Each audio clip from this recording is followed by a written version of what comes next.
Hello, everyone, and welcome to today's lesson of General Management 511. Just a quick confirmation, can you guys hear me? Yes. Awesome, that's good. All right. So, once again, welcome to today's lesson of General Management. Today, we intend to cover topic 4 and 5. Should you guys have any questions during the lesson, feel free to raise your hand and or any comments or anything, and we can have an open discussion during any moment of time. I'm hoping that by now everyone has got my email address as well as my phone number, which you can use to contact me regarding anything to do with General Management 511. At the same time, I'm hoping that everyone has managed to submit their assignment 2, which I will start marking the beginning of early next week. All right, so please, guys, do me a favor, just unmute yourselves, unless if you have to say something, then you can unmute and we'll give you a chance. All right. So when we are looking at topic 4 is entitled The Basic Functionalities of Management. And we are hoping that by the end of this topic, we will be having a better understanding of the different management tasks, which are planning, organizing, leading, and controlling, as well as to have a better appreciation of the different schools of thoughts regarding the management or management styles and management traits that are involved. This is basically where we are trying to understand how different managers function and react and respond to their work, to their different tasks, and how they relate to the organization and the employees within the organization, right?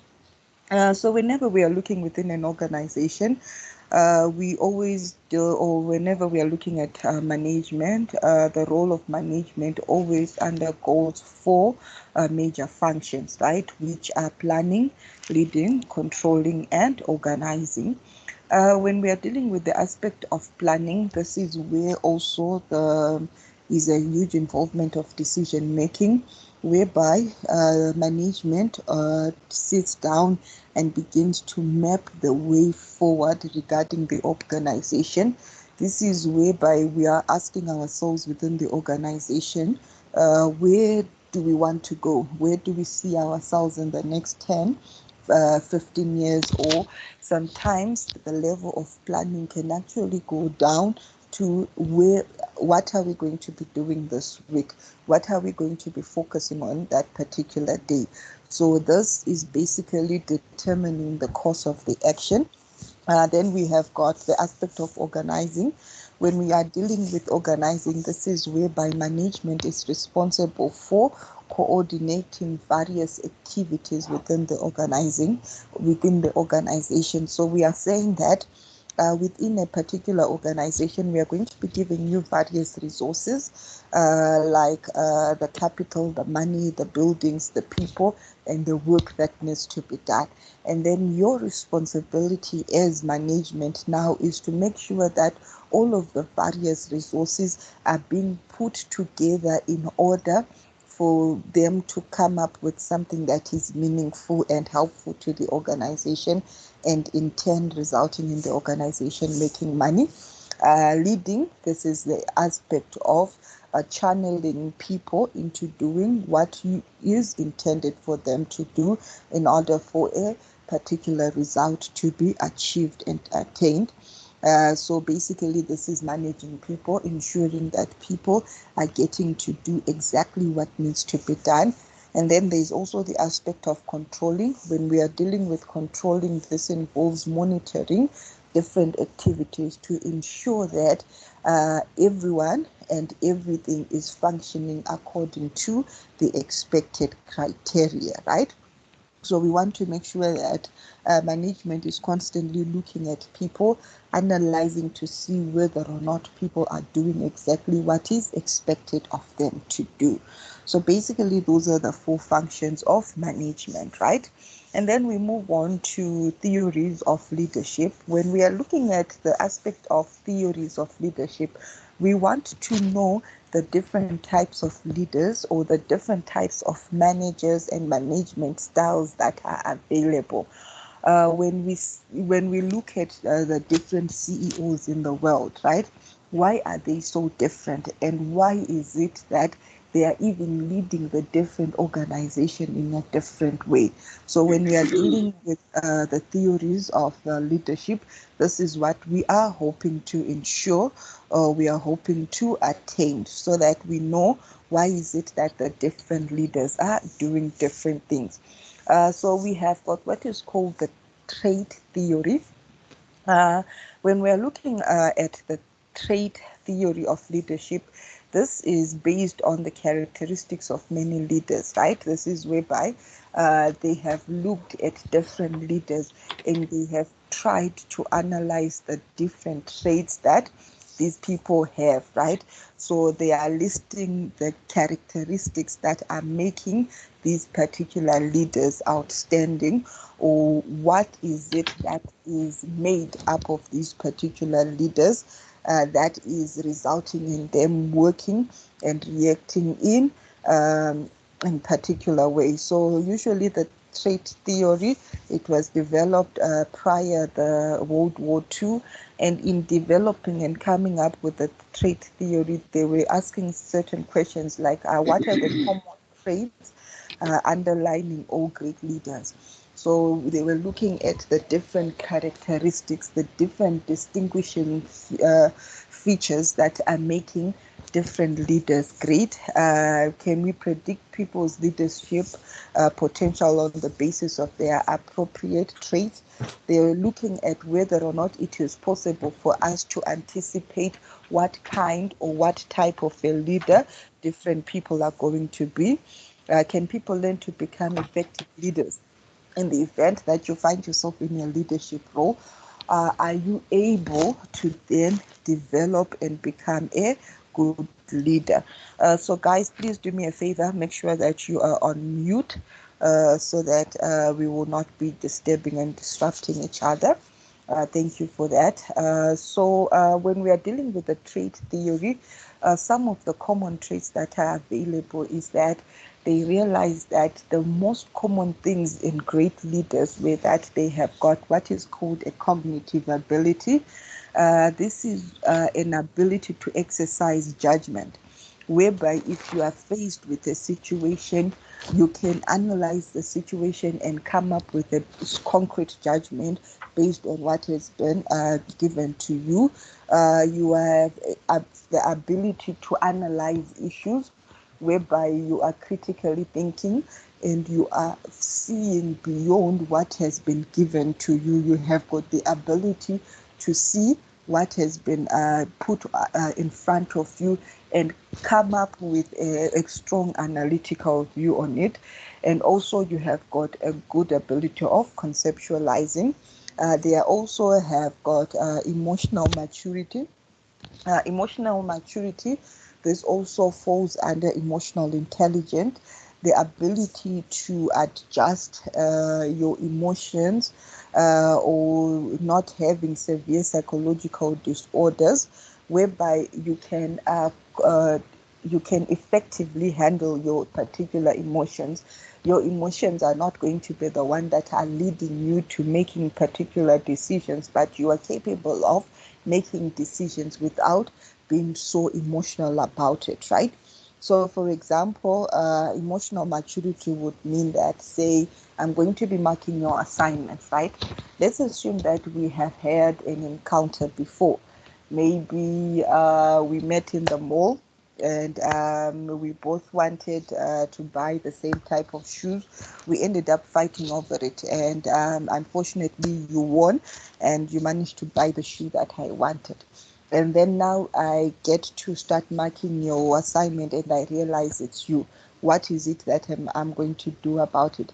Am I going to mark your assignment from the perspective that you bought a shoe that I wanted, or from the perspective that you are a student and I'm a lecturer, right? So those are some of the issues that are involved when we are looking at emotional maturity. Good leaders are also supposed to have great knowledge of a business. You are supposed to have technical expertise. You're supposed to have a wider understanding of that particular industry so that you can work effectively. Other traits are charismatic, creativity, and the ability to be flexible, whereby we are saying that at least you're supposed to be an individual who can work with the situation that they have been given. So basically, when we are looking at the trait theory, this is going to be a theory that is going to be applicable on all levels of management. It could be the lower level, the middle management, or the upper level of management, right? It is very important that you realize that every individual who is within the management is capable of utilizing this, falling under this trait theory. Then we have got the criticisms that come with trait theory, or perhaps the disadvantages that are involved with the trait theory. This includes the fact that it lacks uniformity, simply because we are dealing with different characteristics that people are going to be bringing to a given organization. You realize that people tend to be different, right? My emotional intelligence might not be as good or as better as the next person's, right? Or not all of us are going to be having 100% knowledge of a particular industry in order for us to be good managers. Some people, they are actually employed as CEO without significant knowledge of that particular industry, and they actually grow to become better. There is also lack of clarity about the degree of the different traits excuse me, that one is supposed to be possessing, right? So if we are saying you're supposed to be charismatic, how much of charisma are we expected to have as leaders? And also there is a problem with measuring the different traits. How well do you measure the different traits and characteristics of different individuals? Then we have got behavioral and style theories, right? When we are looking at the behavioral leadership theories, these are going to be focusing on the assumptions that there are traits that can be copied by other leaders, right? Whereby we want to be looking at leadership styles from different behaviors that people portray and possesses, right? This usually it's suggesting that leaders are not going to be born leaders in order for them to be successful, but that leadership is actually a system whereby you can stand and learn it. You can be put in a position, and after a while, you can learn to be a good and an effective leader. So this came about because of the different criticisms that were being put through as a result of the trait theory. So the behavioral theory now is emphasizing and suggesting that whenever we are going to be dealing with leadership, this is something that can be learned and everyone can. Given sufficient resources, everyone can learn to be a good and successful leader. It concentrates on what leaders do. So basically, we are looking at the different things that leaders are going to be doing. It is based on the belief that it is based on the leaders' belief, values, and interpersonal relationship to say that how well do you as a leader are going to be interacting with other people, instead of the trait theory, which looks at what the leader possesses within themselves, right? So when now we are dealing with behavioral leadership style, this is whereby we are looking at it from the perspective of saying that how well are you capable of working with other people? This is whereby we are looking at it from the perspective that leaders are going to be working through other people, meaning that as the leader, you might not necessarily know finance as the CEO, but you might actually be able to hire someone who is very good in finance, and then as a result of that, the organization's financial books are going to be in a good position, right? So that is what leadership involves, right? The leadership theory involves. So the different styles of the leadership theories is going to be based on the orientation towards the task, right? And also orientation towards the people. So we are looking at how you as the leader are going to be viewing the task at hand. You have been given a situation, you have been given a target, you have been given different strategies within the organization. How are you as the leader going to be achieving those targets, right? How are you as a leader going to be relating with the different people within your organization? So when we are dealing with the behavioral theories now, it is very important for you to be having good interpersonal skills, right? Because those are the ones that are going to be determining how well you're going to be relating to people. So we are looking now, people who have got good behavioral theories, they believe that leaders are supposed to be possessing these values, good relations, right? Good beliefs, good values, and even they have got good actions. They are action oriented, even when it considers the different people. And then these studies were done by the different and various people in order for them to reach that particular conclusion. Then we have got the situational and contingency theory. When we are looking at the situational or contingency leadership models now, these are based on the ideas that the leader's actions should vary according to the circumstances that they find themselves in. So the situational and contingency theory, they are giving the different leaders a leeway to say they are admitting that whenever you are dealing with different organizations from different countries in different in different environments, they are going to be faced with different situations. And here they are giving their different leaders the opportunity to act and react according to the environment that they find themselves in.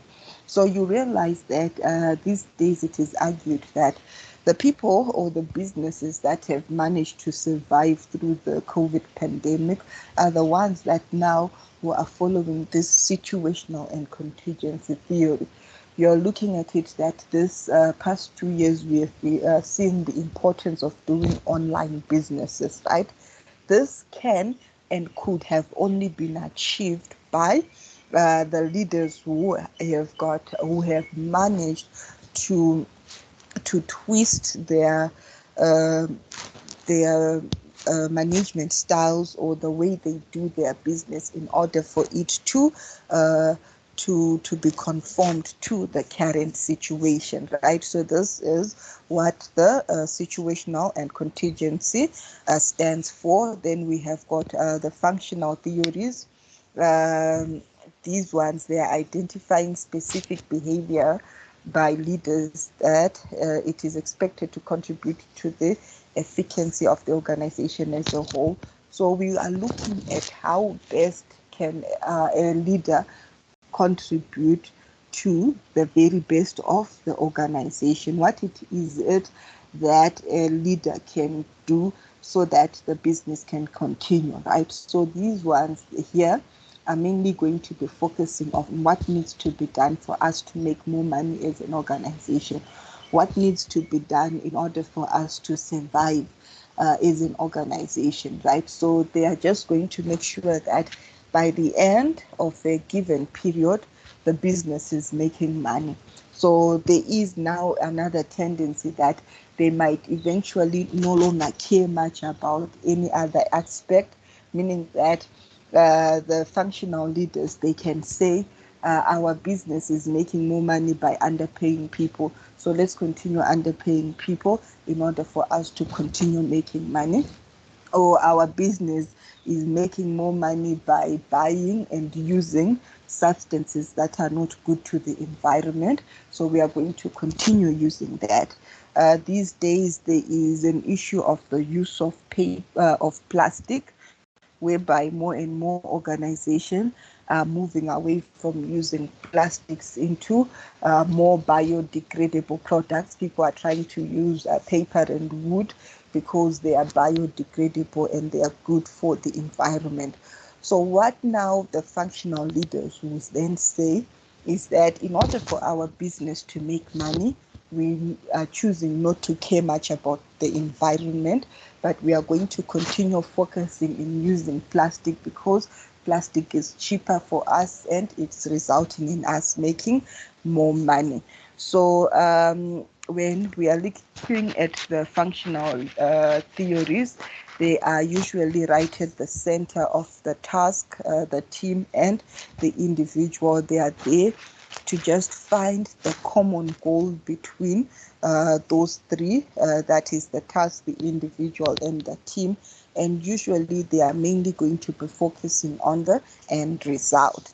And then we have got transactional and transformational theories. Transactional leadership focusing on the role of supervision, organization and group performance, right? They are there to provide basically an exchange whereby we want to make sure that there is, when someone is working, someone is supervising them, overseeing them in order to ensure that they are working effectively. They are there to look at the group performance. How well are we doing, right? They are usually determined or mainly focusing on even the figures themselves, right? How much did we produce today? How much did we produce in the month or in a year, right? They want to ensure that there is greater increase in performance. And then we have got a transformational leadership now.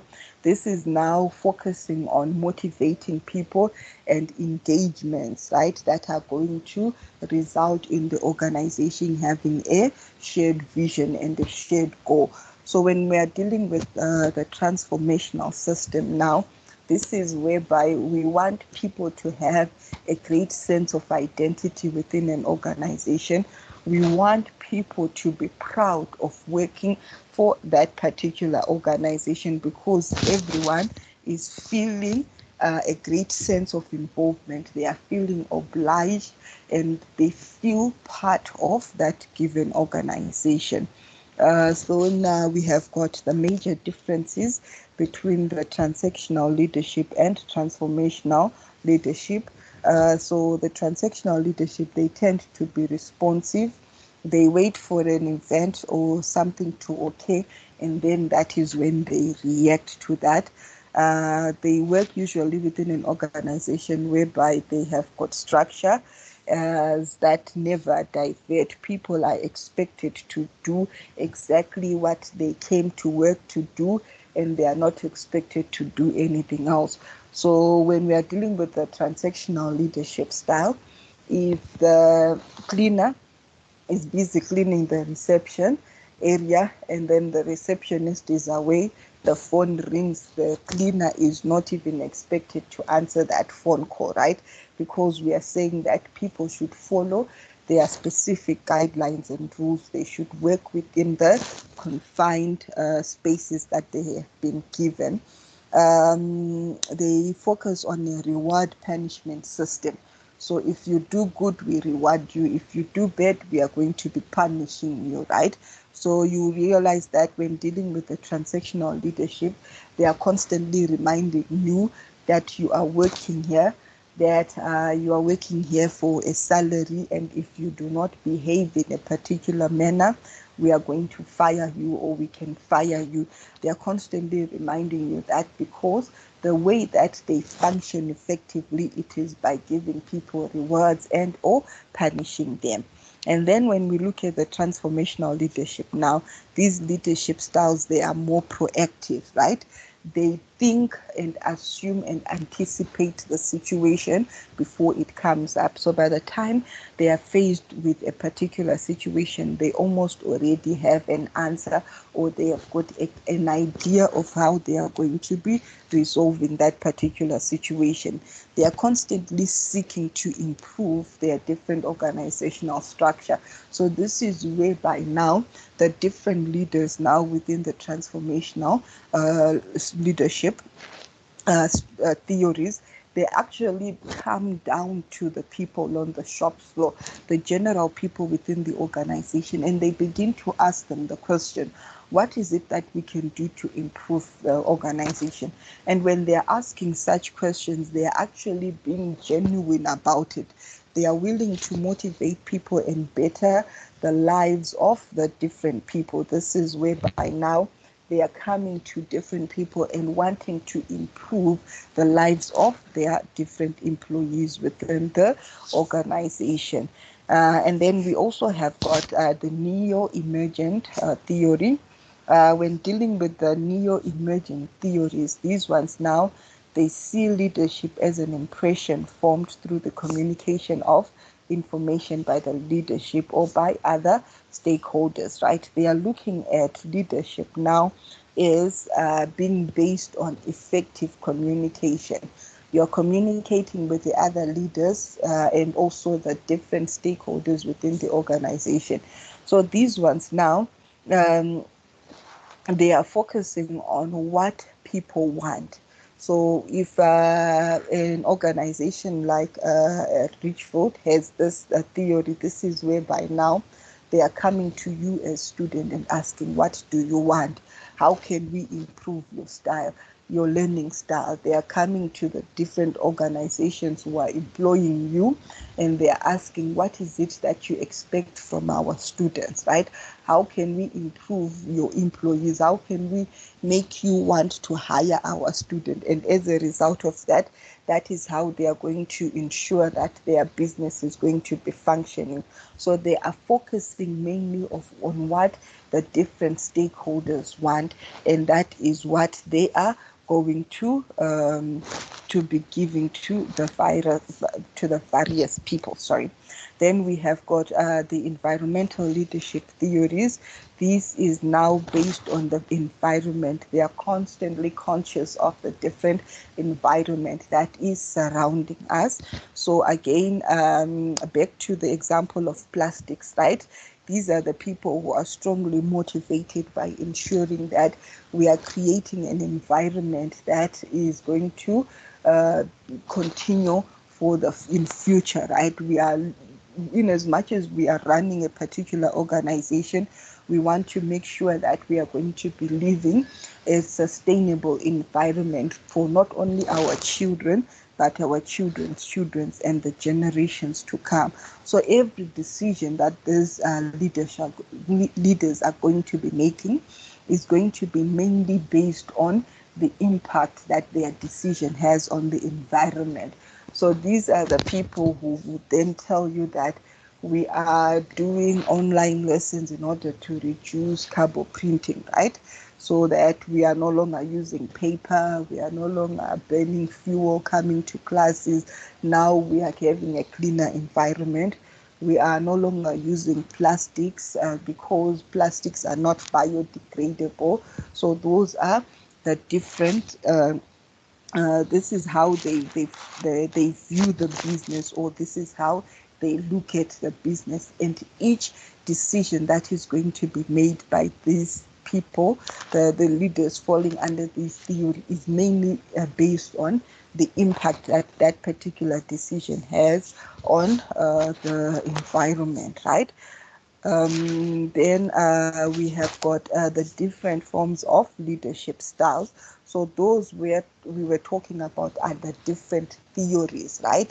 Whereby this is the different studies that have shown that people or different leaders are going to be falling under those particular leaders. Then we have got the different leadership styles, right?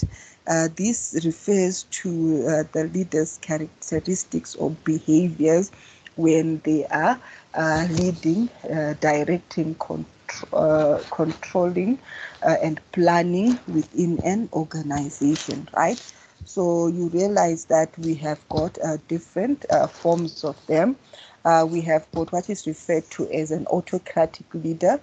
So an autocratic leader can also be referred to as an authoritarian leader. This is usually based by an individual who is just one controlling that particular organization. They are making all the decisions and there is little to no input from the entire group. So usually this form of leadership is found within the army, whereby within the army there is always one commander. You do as I say or you are out of that particular army, right? So this is the same when we are dealing with autocratic leaders. These are leaders who are the only ones who are going to be making the decisions. Every decision within the organization is going to be coming from the top, just going downwards. It will never come from anyone else, right? So the advantages of this is that it is very effective, especially if we are finding ourselves in an emergency, right? So if we find ourselves in a crisis, we know that one individual is going to be making decisions. No one is going to be arguing or discussing or negotiating those particular decisions. If that particular leader shouts jump, everyone is going to be jumping, right? And then the disadvantages is that communication is one way. So communication is just going to come from the leader straight to the people. And usually it is very strenuous now to the different people working within that organization. Because I'm saying I'm the one who is at the bottom, I'm the one who is dealing with the customers. You are busy sitting in your office making decisions, right? So because you're constantly imposing the way of life or the way of conducting business within your employees, usually employees are going to be very frustrated and stressed because of that, right? The other benefits is that because it's one person doing this, there is usually quick decision making, right? Streamlined work processes, meaning that things are going to be done in one particular fashion, in one particular manner, and in so doing, there is a tendency of reaching the different goals faster. There is close monitoring, close supervision, and usually there is maintenance of order and discipline. Because these authoritarians, they usually don't want to be questioned. They don't want to be questions. You don't think twice about what you have been told to do. If they say jump, you should just automatically jump. Then we have got democratic leadership style. This is where it is going to be involving the different participation, or there is shared leadership. This is when the management or that particular leader is constantly going to be asking the views and the opinions of the other employees within the organization. What should we do? What do you think about this? So the decision-making process is going to be shared. Once the decision-making process now is shared, it means that everyone is going to be owning up to that particular decision. We can then now stand and say, the people of such and such an organization have made this decision because everyone has been given an opportunity to voice out their different concerns, right? Then we have got the different elements of the democratic leader, right? They use an expertise of the team, right? They are using the knowledges of the team. So when we are dealing with democratic leadership, this is whereby instead of undermining one particular individual because we think their job is lesser, so instead of undermining perhaps a cleaner and a gardener within our organization, right? When it comes to cleaning, we will go and ask the cleaner to say, it is your duty and your responsibility to ensure that our building is clean. What is it that we can do to improve it? Because that is the area of expertise of that particular individual, they are bound to give us sufficient information, right? So also you're supposed to be a very good facilitator when you're dealing with democratic leadership, because now, in as much as you are asking the views and opinions of people, right, you don't want people's decisions and thoughts to derail the main course of the organization. So we are asking the views and opinion at the same time we are continuing a good pathway, right? You're supposed to be respectful and open-minded. In the event that someone says something that is illogical or something that doesn't really make sense, how are you going to be reacting in that? Are you going to say, shut up, sit down, what you say does not make sense, or you're going to come up with another way of saying it is in such a way that a person is not offended, and should they have an opinion, next time they can always voice it out. It is also important that there is understanding and prioritization of ideas and information. Understand what is good and what is bad, what is right and what is wrong, and what you need to take and what you need to discard.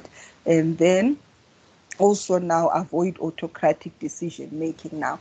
So some people would think they're in a democratic system. They come and ask, so what do you guys think?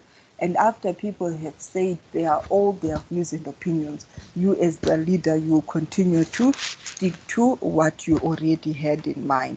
So that is what we are supposed to be avoiding, right? So it is important that we also do great participation, right?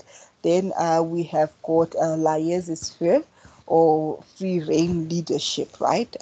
So this type of management style involves a person who has just got hands off.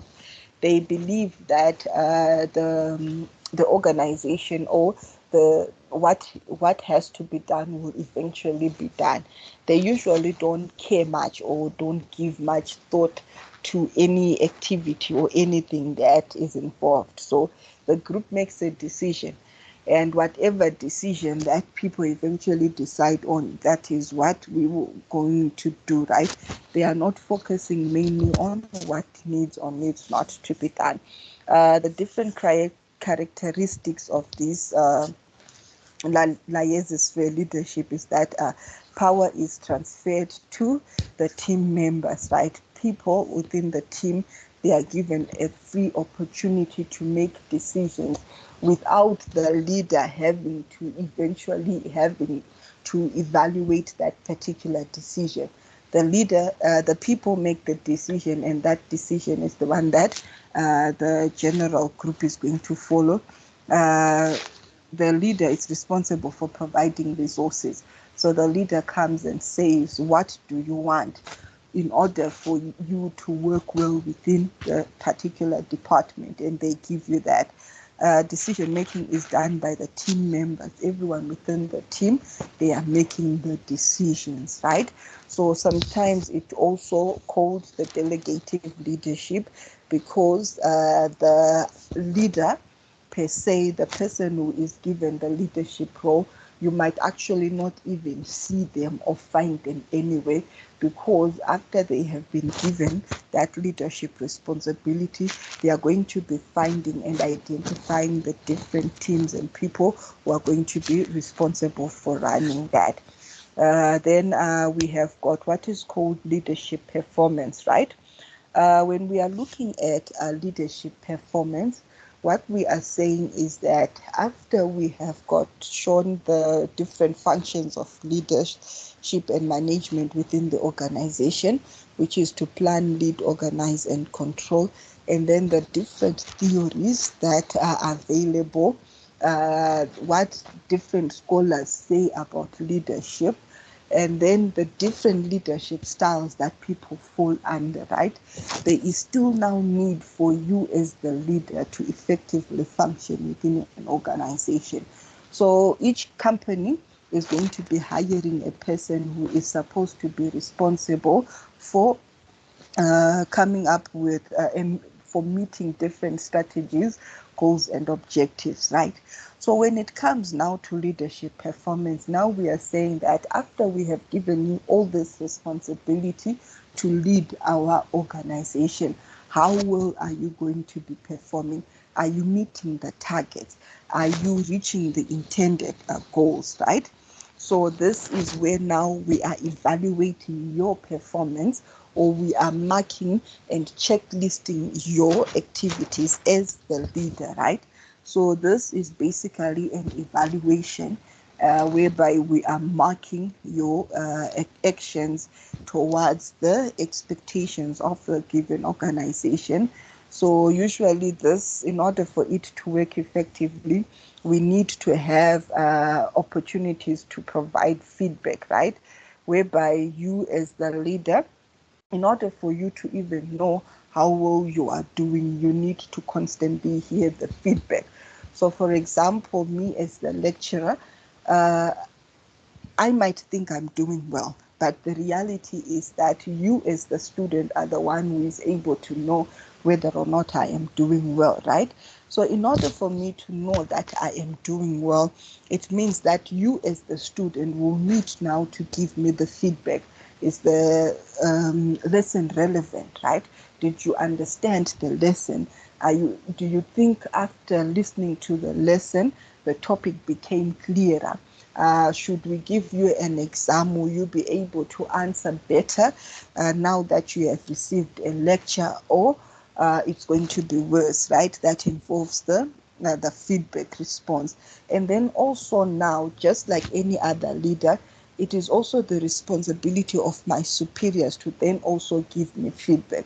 So you as the leader within the organization now, this is whereby if you are the CEO, the board of directors, now they are giving you feedback on how well your particular performance has been. Also, it is important for now you as the leader to also have self-reflection, whereby you are looking through, take time to sit down and think through your actions. How well did I do on this particular activity? Did I do well? Am I happy about the results that came through, right? And then constantly check whatever you're going to be doing to ensure that it is in line with the vision and the mission of the organization. So there are different ways of improving the leadership performance, your performance as a leader, and effectiveness, right? You're supposed to show flexibility when motivating and working with your staff. Be able to work well with the staff, right? Do not be a person who is rigid. A person who is rigid, this is a person whose ways and minds and decisions cannot be changed. So we are saying that in the event that you're now talking to your employees and you hear something new and different, it should be impossible. It should be possible for you to even then change your views and opinions. You're supposed also to engage in a wider range of behaviors that are contradictory. So engage, know different people, different behaviors, even the ones that are going to be contradicting to your own belief systems and values, right? Have good intrapersonal and personal skills, have good social skills. That always helps. Then we move on to the difference between managers and leaders, right? So, okay, again, please just make sure that your mics are on mute. Okay, so we have got the difference between managers and leaders, right? So there is a certain beliefs that some people, they say managers are born and made. So you have already seen from the different trait theories whereby some people claim the behavioral theory states that you can learn to be a leader. The trait theory states that you can learn to be a manager. And then some people believe that when dealing with managers, they are mainly focusing on the four management functions, which are plan, lead, organize, and control. So this time now, we just want to look at the main difference between these two, right? So when you are looking with managers, usually they are there to give directions. They tell you what needs to be done and how it has to be done. They have got subordinates. These are the people who are going to be working underneath them. They tell them what the do's and don'ts. They like holding authorities. This is whereby I tell you, sometimes they go to the extent of reinforcing, I am the manager, do as I say, right? They are reacting to changes, and they usually try to be the heroes when dealing with the managers. So these are the people who then say, then I told this person to do this. You see, this person has won such an award because I am the one who told them to do it, right? Whereas when we are dealing with a person now who is more of a leader, they have got a tendency of asking questions. Why is it the way it is? Why is the business functioning the way it is? How can we improve it? Who can do it better? They have got followers, people who are proud and happy to be associated with them and their belief system. They have a tendency of motivating and encouraging people. They see the best in people, and usually they actually bring out the best in people as well, right? So, however, you should understand the major important thing is that whether you are more inclined to being a manager or being a leader, right? You can both be given a role to be in charge of a particular organization or department. And the most important thing to note is that both of these people are all going to accomplish a given task. They are going to be given tasks and goals that they need to accomplish, and or both of them, regardless of the way that they are going to be getting there, they are going to ensure that they are going to get there. Are we clear? All right. Any questions or anything regarding topic 4?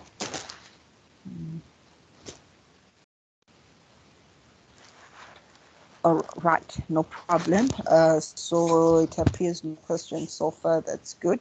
Should any questions arise during the course of your studies, feel free to contact me and I'll gladly help you. Sorry. So we are going to be looking at topic 5, which is establishing and developing of businesses, right? Where we want to look at the different types of businesses that are available. So sometimes, depending on the on the books that you are using, some people refer to them as businesses, organizations, or firms. It all means one thing, right? So we are going to be using those words interchangeably. When we are looking at businesses, we have got different types of businesses, and we are going to try and rush through them so that at least we can have a better understanding of the different businesses. So we have got sole traders or sole proprietorship, which are individuals who are going to be running their particular businesses. So when we are dealing with the sole proprietors, the important thing to note is that there is no distinction between the owner and the business itself, right? So both the owner and the business itself, they are regarded as one. There is not much amount of paperwork that is needed for you to start, and then the period of existence can be until that particular individual dies. So for as long as that particular individual is alive, then they can continue with their business. There is a level of unlimited liability, which means that when you are a sole trader, you are responsible for all the activities of your business. If your business borrows money from FNB and they fail to pay, then FNB can come to you and claim that particular money. Management have got full control of the business since it is also the owner. And then the taxation, when dealing with the sole proprietors, the sole traders, they are going to be taxed as individuals. So the income that your business is going to be making, it is going to be assumed or taken as if it's a salary, and that is how you are going to be paid. The advantages of them is that they are easy to form. So as a result of that, they usually have, because there is no distinction between the individual and the business, the taxation is usually low. There is prompt decision making because you are the owner and you're the one who's in charge, and then easy to dissolute or easy to end. You can just wake up and say, I no longer want to do this business, and you can easily proceed. Limited resources because you are the individual, and usually when it starts, probably you've got fewer employees, or you're probably going to be the only employee, meaning that you're going to be having lesser resources available. Limited business life, it is harder to continue because if you are not feeling well, then chances are the business is not going to be operating. And then again, the aspect of limited liability. So, pardon me, I am going to try and just quickly rush through so that at least we have got a little bit of time. I see we are left with about 10 minutes. So, again, if there's something that you're not going to understand, feel free to contact me. I'll gladly do so. I think I'll give you guys my email and phone number just before we close. Then we do have got a partnership. So partnership, this is usually when two or more people are coming together in order to form a particular business, whereby you are willing and trying to pull your resources together in order for you to come up with to conduct a business. So it is involved with different members who are coming up together in order for them to achieve a particular purpose. So usually we are going to share the resources, as well as we are going to make sure that we are going to share the responsibilities as well as the profits.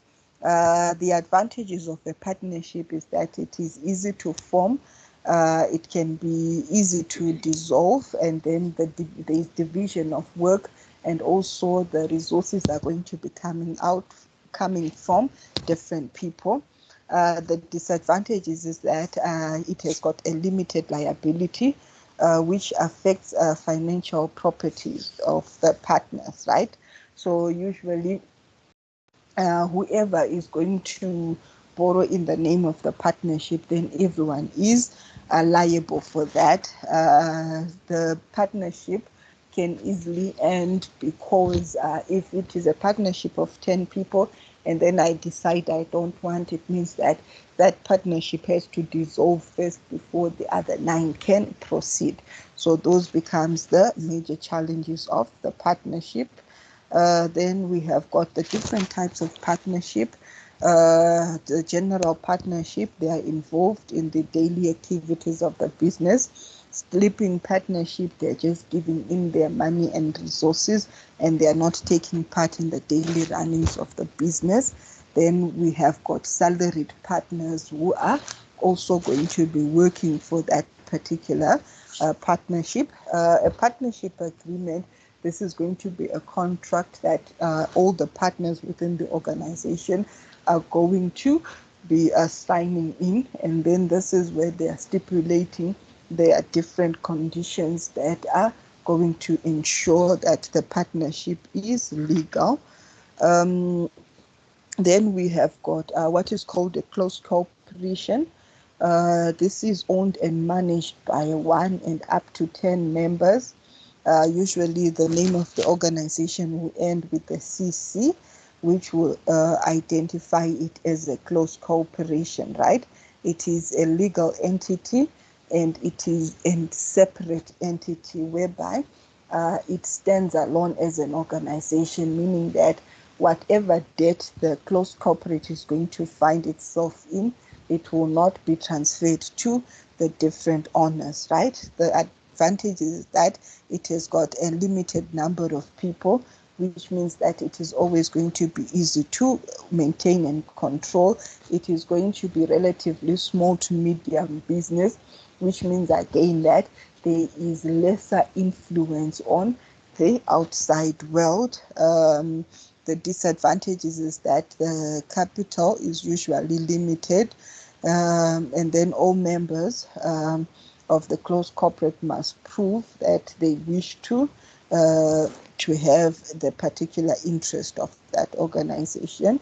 And then they are also supposed to have a founding statement, which is going to be a statement that is going to legally bind them and also explain what the closed corporate is and what it stands for. Then we have got public and private companies, which are basically the different companies that people can open. So private company means it's going to be wholly owned by private investors, managers, and the founders. And then public companies, these have got a share of the public, which means that people within the general populace have got a right to also join this particular organizations. It's also important that all these different businesses that we have spoken of have got a business plan, which is basically a document that is going to be explaining what your organization is and what your organization stands for. All right. So I don't know if you guys have got any questions or anything. Yes, ma'am. Yes. I have to make sure about something. Okay. You say in-laws as fair are those ones that they believe in what has to be done in the company, right? All right. So when dealing with the laissez-faire, right, these are the ones that believe in the system of anything goes. So Okay. yes, they usually delegate the work. So their main focus is not on them doing the actual work, but on identifying people to do the work for them. Oh, okay. And Yes. then the other thing you said in basics, Mm, in the basic function of the management, like you mm, plan and you decide, and then mhm. you control, you evaluate, right? Yes. So evaluation is under control. So under controlling, that You is monitor. when you are monitoring and evaluating. Yeah. Yes. Oh, okay. Yeah. So Then all right. then Yeah. in organizing, then you said you coordinate all the activities and resources. Yes. Yeah. So organizing, this is when you are coordinating all the different resources. And when we are talking of resources within the organization, we are also talking about the employees and the other physical resources available, including Okay. the capital as well. Yeah. Thank you so much, Sissy. Thank you so Oh, much. all right. You're I've got welcome. the I've got the clarity now. Perfect. Hey. Thank Um, you. all right. Anyone else? All right. So my email address is sibusisiwe@richfield.ac.za, and my phone number is 0825340042. So feel free to contact me regarding anything and I will gladly help you, right? So we're going to end the lesson now. Thank you very much, guys, for joining in. Enjoy the rest of your lessons today. Bye bye. Thank you, Sis B. Bye. You're Bye. welcome. Thank you. Thank you. You're Bye. welcome. Bye bye.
Hello everyone, good morning, can you hear me?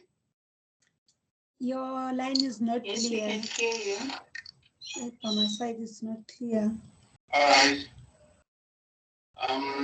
Let's just give it about 2 minutes so that probably everyone can log in. Can you see my screen?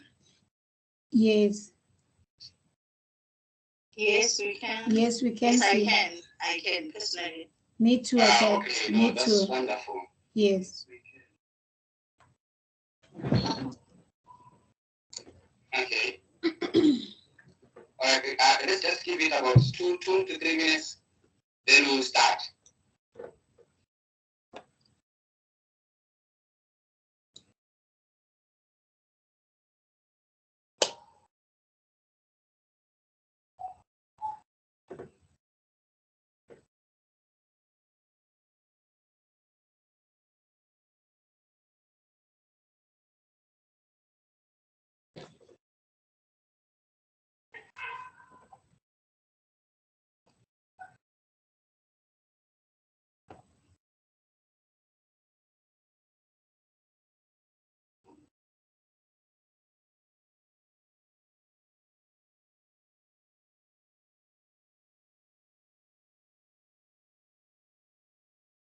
Okay.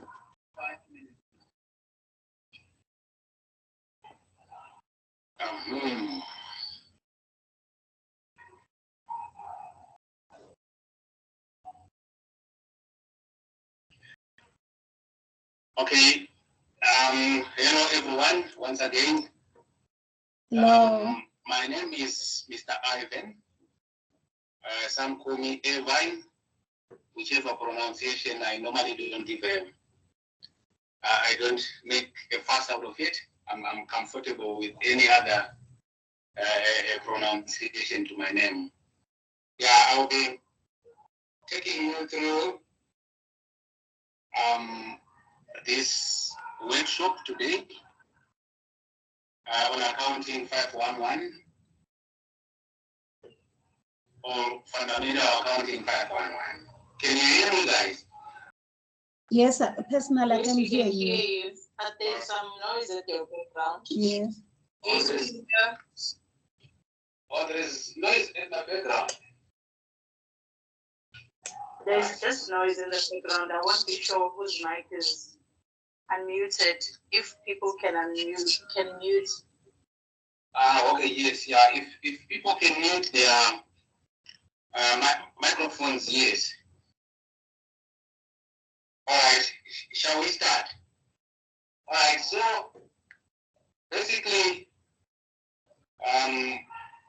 we are not going to cover everything within this 1 hour, but I will try by all means to cover everything that I've planned today. So I've picked the most essential parts in the topics that we are going to cover today. Like on topic 4, which is in your module, guys, is the basic aspects of financial statements. So I've picked that, for example, the grouping of items in the business and the other sections to follow. All right, so basically, in financial statements, we have got mainly the 3 groups, which are the assets, liabilities, and owner's equity. Okay, these 3 basically defines a balance sheet, or what is now being called a statement of financial position. Then we also have the revenues and expenses, which are not listed yet, but I'll mention that. Besides these 3, we also have the revenues and the expenses. Mostly the revenue and expenses are found in statement of comprehensive income, which was previously known as the income statement. All right, so let's start by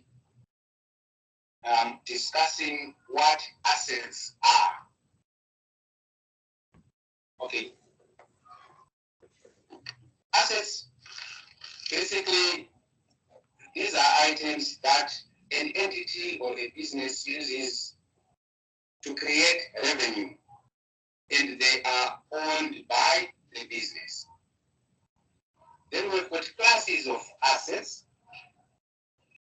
We've got non-current assets. We've got current assets. We also have another subdivision of assets, which is called tangible assets and intangible assets. So under assets, we have got non-current assets, current assets. We have got tangible assets and intangible assets. All right, I'll start with non-current assets. Okay, non-current assets, these are the assets that the business uses for a long time in generating revenue. Okay, so under non-current assets, we can further classify and say we've got tangible, non-current assets, and intangible, non-current assets. By tangible, we mean the assets that we can see, the assets that we can touch. For example, at Richfield, our classroom buildings are our assets. Are we together? We use those assets to generate money. What it means is we use those buildings or classrooms to teach you guys who are probably doing the contact distance. In most cases, we teach them in those classes. So the classes are, in a way, generating revenue to Richfield. So the classrooms are tangible, non-current assets. What it means is they are assets that we can see, but they are long-term assets as well. Then we've got intangible assets. All right. Intangible assets includes the investments that are more than 1 year. All right. As an organization, Richfield might have an investment, let's say, an investment with the bank.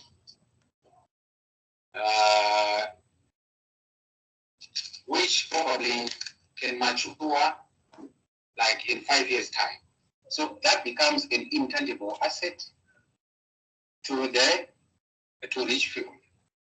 All right. So basically, just to recap on those non-current assets, we are saying non-current assets, these are long-term assets that are used by the organization or the business or an entity to generate revenue. And these non-current assets can also be reclassified as tangible and intangible assets. Are we together there? Yes. Thank you. All right. We are still on assets. We also have this classification called current assets. Yes. Current assets, these are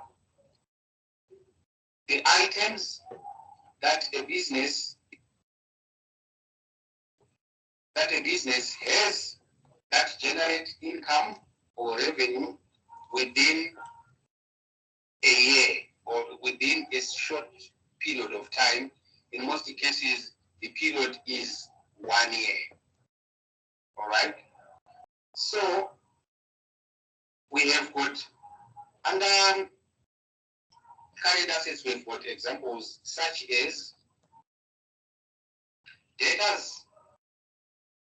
In most cases, we expect our debtors, not long-term debtors, but our short-term debtors to pay us within 1 year.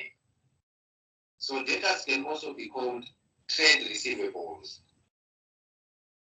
It's one and the same thing. Debtors or trade receivables, it means the same. We also have inventory. Some call it stock. Some call it merchandise. It's one and the same thing. So stock, inventory, or merchandise is an example or are an example of current assets. We also have cash at hand, cash in the bank. There are so many examples under current assets. Are we together? Then we also have examples, so as that examples under non-current assets. We've got our plant and equipment, buildings, land, computers,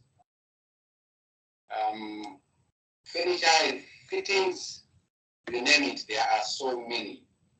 Then under intangible current assets, that I've given you an example like what you can say a deposit account or an investment. A company can invest in another company.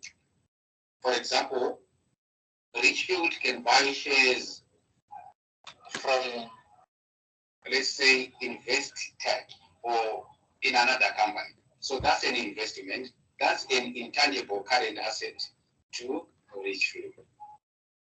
Are we together there, Sisonke? Yes, Baba. Hello, guys. Yes, Baba. Yes, we are here. Yes, we are here. We are Baba. listening. Yeah. All right. No, thank you so much. Yes. All right. So basically, that's what compromises. Sorry, that's what our assets are. So we've got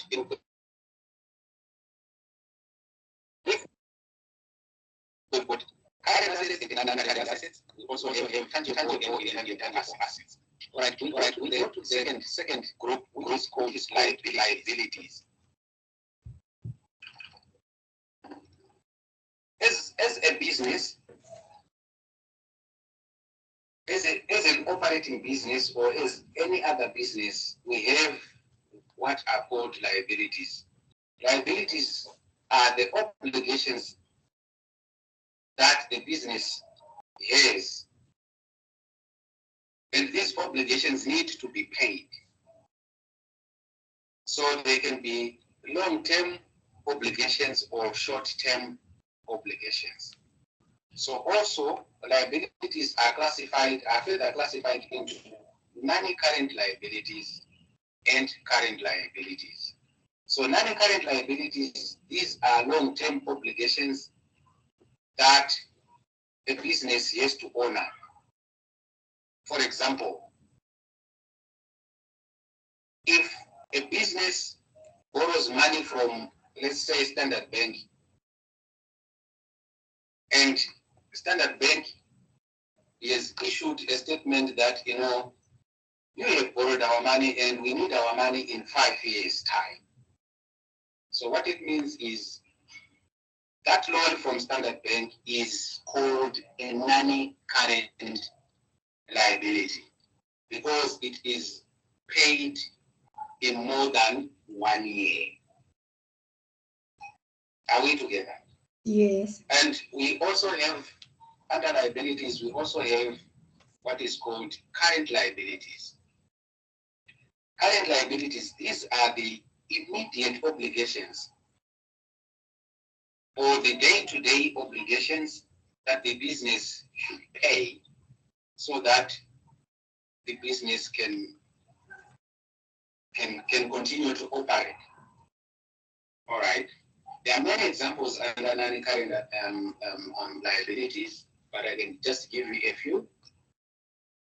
Yeah, we've got what are called trade payables or creditors. It's one and the same word. One and the same. Well, it means the same. Sorry. All right. As a business, sometimes we don't buy, our operating items using cash, but sometimes we negotiate for short-term, credit terms. Basically, a creditor expects to receive his payment or a payment within 1 year. So let's say you are into a business of selling fruits.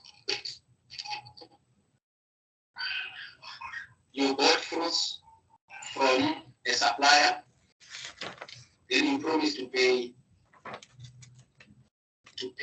the supplier within 1 year. So the supplier is now your creditor, and he expects his money in 1 year. So creditors are an example of a current liability. All right. Then we also have another group which is called the owner's equity. This is the interest of the business. Or in simple terms, owner's equity is what is called capital. Capital, in simple terms, is the money that you use to start a business. Are we together?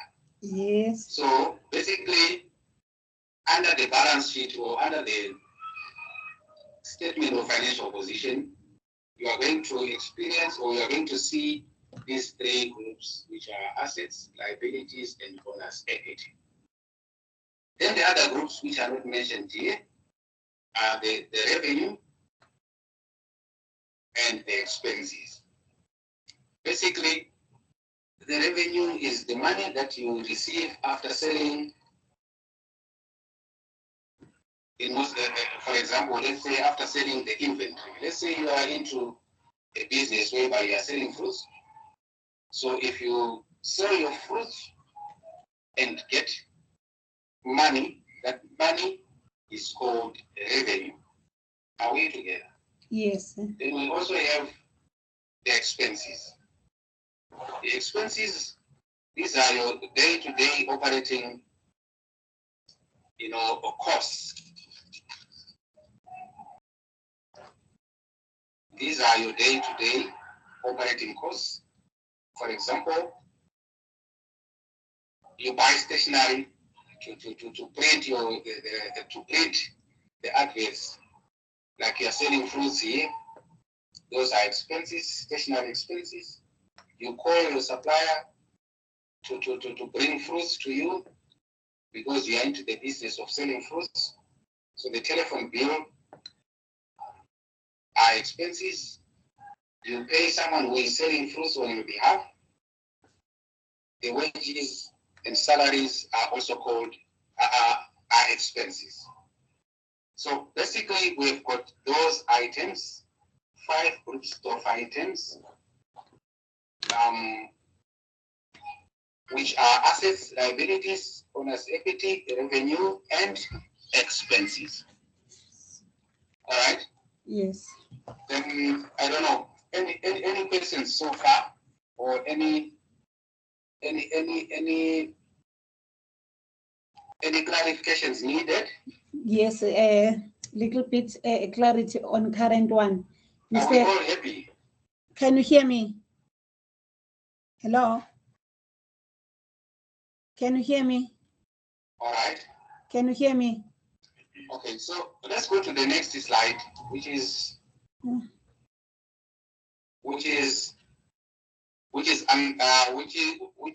basically expounding on the balance sheet, the financial position. Okay. The financial position basically shows the accumulated net worth at a specific point in time in terms of the firm's or entity's assets and interests. Okay. And basically, this is reflected in the balance sheet or the statement of financial position. The financial position can be represented in the form of a simple equation. All right. So basically, we are saying the balance sheet is reflected by this accounting equation. And the accounting equation states that assets is equal to owner's equity plus liabilities. Okay, so what we are saying is an equation should always balance, isn't it? What you have on the right hand side should be the same like on your left hand side. So that's why we are saying assets is equal to owner's equity plus liability.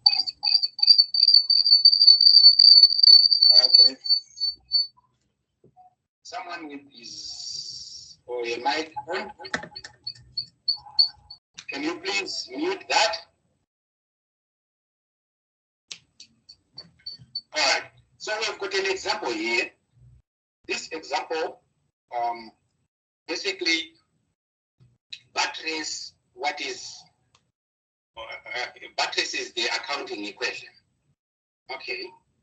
So we've got this business Zondi who decided to resign from his work and took his life savings of 40,000 and decided to start a hair salon business. The following are his transactions for the month of July. All right, don't worry about the source document part of it.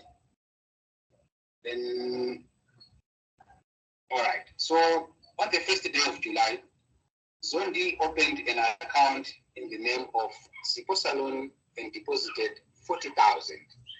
Okay. So what it means is this 40,000 is the capital that Zondi put into this Sipho Salon business. All right. So how do we record that? We go to the next slide. All right. We go to the next slide. All right. There is a mistake there. Sorry. It was supposed to be 40,000. Supposed to be 40,000, not 38,000.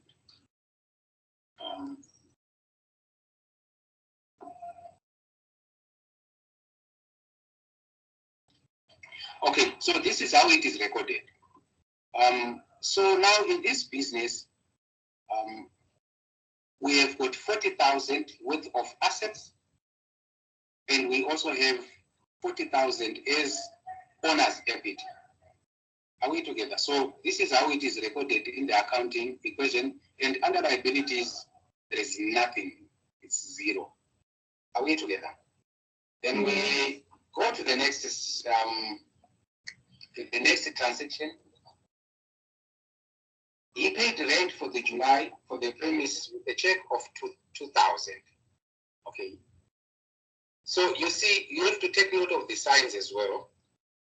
The plus sign, it means, it's an increase. Then the negative sign is a decrease. Are we together? So rentals, if you pay rent, what does that mean to the accounting equation? It means, in this case, our rent is 2,000. So it means our assets are going to decrease by 2,000, and our owner's equity is also going to decrease by 2,000. So it is presented in this manner. Under assets, we are going to have a minus 2,000, and also under equity, we are going to have a minus 2,000. Then we go to the other transaction. Okay, purchased the necessary equipment which was installed and paid for 10,000. Are we together? So you can see that we have got a minus 10,000 under the asset and a plus 10,000 still also under the assets, and zero on equity and also zero on liabilities. What it means is our assets have increased by 10,000 because we bought an equipment, isn't it? Then also because we took money from the bank to pay for this asset. So it also means that our asset is decreased by also 10,000. All right. Then we have, okay, this business also has purchased hair products on credit from Stafflow, hair products for about 1,000, for 1,000 rands, right? Sorry. All right, so what it means is this company bought the hair products on credit. So what it means is, what happens to our liabilities? It means our liabilities are going to increase by 1,000, but at the same time, our assets, because these products are inventory, so they are going to increase by also 1,000. So what it means now is we put an application to pay to this staff though, because we got products from there worth 1,000. So it is recorded in this manner. Our assets are going to increase because of the inventory aspect by 1,000, and our liabilities are also going to increase by 1,000. Okay. We also go to the next one. Purchased a motor vehicle on credit from with 40,000. Okay. The assets are going to increase by 40,000. Why? Because a vehicle is an asset. But we bought this vehicle on credit, so also our liabilities are going to increase by 40,000. Then the next is the business received cash from customers, services provided, which is 4,000. What it means is this salon has provided services to other people. Then these people paid 4,000. So what it means is in our bank, the bank is going to increase by 4,000, and also our owner's equity is going to also increase by 4,000. All right. Then we've got also another transaction, provided hairstyling services on credit to customers of 3,000. Right. Now it's us who is the business which has provided services, but they are not yet services on credit. What it means is they've got debtors now. Are we together? They've got debtors now, which implies that debtors are an asset. They also increase the asset forum, in this case by 3,000, and we also increase the owner's equity by the same amount, which is 3,000. Then the last transaction is wage. So wages basically are an expense. That's why we have got a negative. They reduce the assets and also reduce the owner's equity. So this is how it is presented. And from my experience, I've seen this question either in exam or in assignments. So please, not exactly this one, but the type of this question is very, very common. Or maybe you've encountered this type of question last. This is your first semester.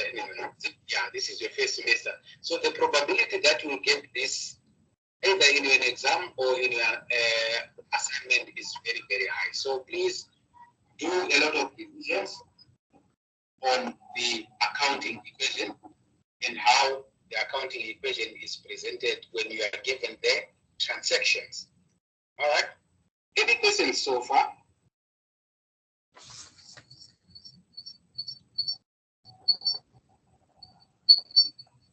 Any questions? Hi, sir. Yes, ma'am. You said that liabilities increase when assets are bought on credit. Yes, ma'am. Yes.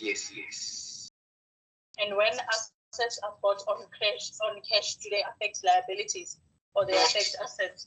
No, they don't affect liabilities. They affect the asset and the owner's equity. Okay. Now let me. Yes. All right. I wanted to explain further. Like you see, yes, you see this 1,000, isn't it? This 1,000. Yes. What it means is we bought goods, or this company bought goods, isn't it? For 1,000, but they bought the goods on credit. So what it means is the company liabilities have increased by 1,000. What it means is the company is now an obligation to pay 1,000 in the future. Are we together? Yes, we are.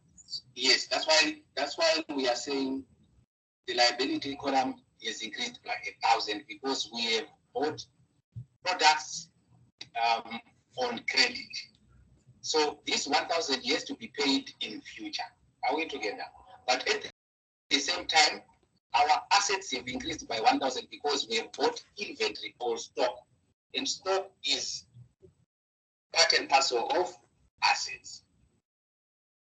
Hope I've explained better, isn't it? Yes. Thank you so much. All right. Any other questions before we move on? Yes, sir. Yes, go ahead. Yes, sir. You said the expenses are there. Are those that are day-to-day operating? Like. Background noise. I'm not hearing you properly. I don't know what is it because where I am there's no TV. There's nothing. I don't know what's wrong. You mean where? Here? where I am, it's just me and my laptop. All right, yeah, but I don't know where the background noise is coming from, but I can hear you. Can you go ahead with your question? Yes, you were saying the expenses are those that are day-to-day operating, like buying stationery and suppliers and telephone and salaries. Yes, basically, yeah, those are the costs, the operating costs that a business encounters. Yes, like stationery. Are we together? Like wages. Yes. Like your telephone bills. Yes. Like insurance, insurance rates. Yes, yes. Like electricity, yes. Yes. Then you said the intangible are those that are more than 1 year. Okay. Intangible, I said, okay, intangible, I said that under the column of, under the group of assets. Yes, yes, yes. I said we have what is called non-current assets. Are we together? Yes. Non-current assets, I've given you an example like the buildings, the vehicles. So these are the items that an organization uses to make money, but you can make money using these items for more than 1 year. Oh, okay. Are we together? Then under non-current assets, that's where I also say they are also tangible and intangible assets. Yes. Then tangible assets, these are the assets that you can touch and see in simple terms. Okay, all like right. you can see a plant, isn't it? Yes, yes. You can see a building. Yes. You can see a computer. Yes. Yes. Yes, those are tangible assets. Oh, okay. Yes, then intangible assets. I've given you an example of an investment. Let's say you've got a deposit account yourself, ma'am. Yes, boss. Yes, if you have got a deposit account, whereby you put money in the bank, let's say monthly you deposit 200 rands. Yes. Yes, and at the end of the year you get interest. Yes. So that is an investment which you can't see and touch, isn't it? Yes, yes, yes. And it is called intangible. Okay. Asset. All right. Is it clear? Yes, it's clear now. All right. Thank you so much. So yeah, let's move on. Thank you. All right. Okay, the next item is financial result. Okay. This is measured in terms of the profit or loss which the enterprise is made over a specific period. And this period is referred to as the financial period and is normally not more than a year. All right. So basically, according to the principles of accounting, the financial statements are prepared, or they have to be prepared after within 1 year. Are we together? So 1 year in most cases is what is referred to as the financial period. All right. Then we are saying a profit is made by the enterprise or an entity when the income it earns exceeds the expenditure incurred. You remember I've mentioned about revenues and expenses in our first slide. So yes, this statement is just buttressing the fact that profit is calculated, or profit is when income or revenue exceeds the expenses. All right. So basically, what we are saying here is profit is equal to income minus expenditure, or revenue minus expense. It's one and the same thing.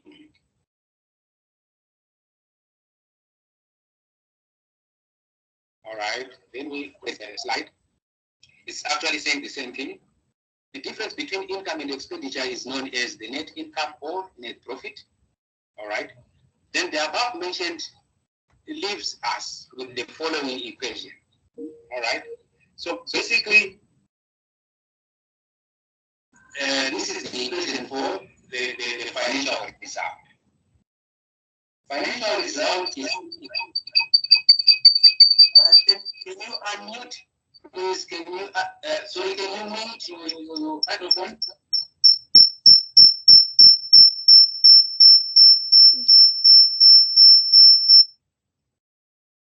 All right. Thank you. So financial result is equal to income minus expenditure, or we can say revenue minus expenses, which is the same as net profit or loss is equal to income minus expenditure. So what it means is, if income is more than expenditure, you get profit. But if income is less than expenditure, you get what is called a loss. So in business, you either have a loss or a profit. All right, so this is clear. All right, then we've got the definition for income. Then we also have the definition for revenue, gains.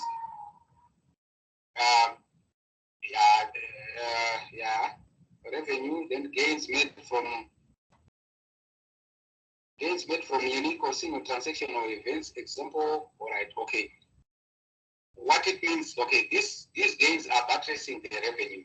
Okay, we are saying the revenue is the money that you can get from a single transaction or events. Example, if you sell your non-current assets, you can also get revenue. Okay, then other examples of income, these are the other examples of income. Yeah, we've got many of them. All right, then we go to expenditure or expenses.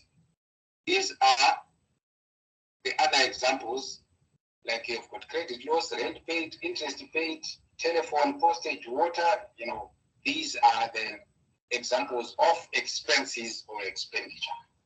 All right. So we go straight to the exercise. All right. For the year ended 28 February 2001, Tabo Enterprise had the following income and expenditure. All right. Fees earned, which is 220,000. Insurance paid 16,000. Salaries 110,000, and administrative costs of 25,000. Then calculate the net profit. Okay. So basically, we have got this formula. Okay. Net profit is equal to income or revenue or fees minus expenditure or expenses. So what we have here, we have got fees earned, which is 220,000. All right, I can give you an example here. Like our college, Richfield, mostly depends on the fees that you guys are paying. Are we together? So yes. This fees becomes part and parcel of the revenue or income generated. Then we've got insurance that we need to pay. We also have salaries that Richfield need to pay to its staff. We've got also administrative costs that need to be incurred. So basically, the net profit is going to be equal to this fees earned minus all these expenses. Are we together? Yes. Then you get to net profit. I think this is not very, very difficult. So you can attempt this when we are done with this workshop. You can calculate the net profit. All right. Then under topic 5, we picked on depreciation. All right. We picked on depreciation. We need to discuss how we can calculate depreciation. All right. Assets, especially non-current assets, they lose value as we use them. the more we use them, the more they lose value.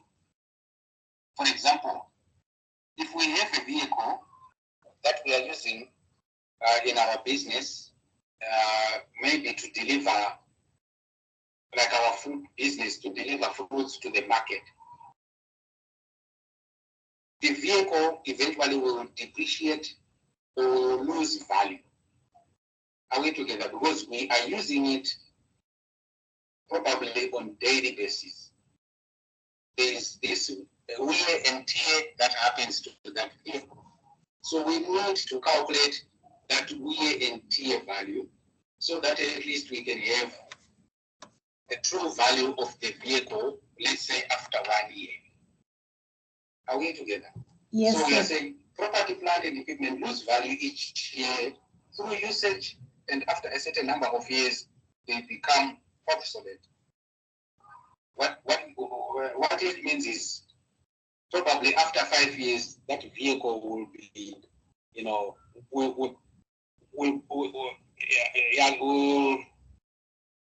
won't have any value attached to that vehicle because of depreciation. All right. So in accordance with the matching principle, the cost of property, plant, and equipment must be written off during the period it is expected to be economically useful. All right. As a result, an expense called depreciation is provided for each year on assets like equipment, vehicles, and machinery. All right. Land usually is an indefinite life and is thus not depreciated. However, buildings have a limited life and are depreciable. When an asset is purchased during the final year, depreciation is provided only for that part of the year that it was used. All right. Yeah. Basically, this is not very difficult to understand.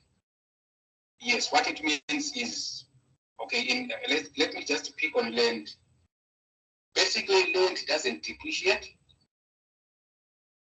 but sometimes land can also depreciate in the sense that, let's say you are using it. Let's say you are using it for farming. You use it for farming for about 5 years. And eventually it's not giving you the same produce as it was giving you the very first year when you started doing your agriculture game. Yeah, so what it means is it is depreciated in value. But in most cases, let's say you buy a stand today and you leave it for so many years. In most cases, it can appreciate. That's why basically for the accounting purposes, we don't depreciate land. All right. Then how do we record depreciation in our books? Depreciation is an expense, and it is debited, and the corresponding credit side is okay. We credit the accumulated depreciation. By accumulated depreciation, this is by accumulating, we are adding. Are we together? Let's say we started this year with a depreciation of 10,000 on our asset. Next year we also have another 10,000. So the accumulated depreciation for this asset after 2 years, it will be 20,000. So what it means is for last year and this year we are going to add the two 10,000 to get 20,000. Hence the accumulated depreciation. All right. Yes.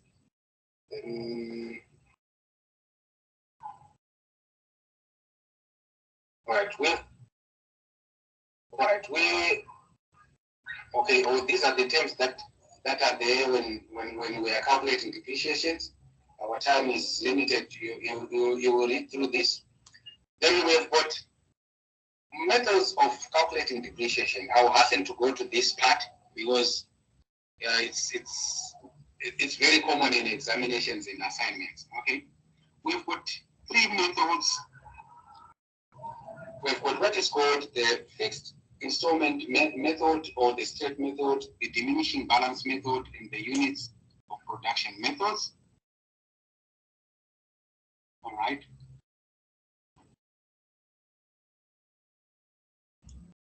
Okay, so let's go straight to the straight method or the fixed installment method. All right. Using this method, the cost of the asset is written off each year in equal amounts over its expected economic life. Okay. This is also called the straight line method. So depreciation is calculated as follows. Depreciation per annum is equal to cost minus residual value over expected economic life. Okay. By residual value, we mean, let's say after using our item for 5 years, it had an economic life for 5 years. Then probably we decide to sell that asset for, let's say, 2,000. That 2,000 is called what? The residual value. Okay.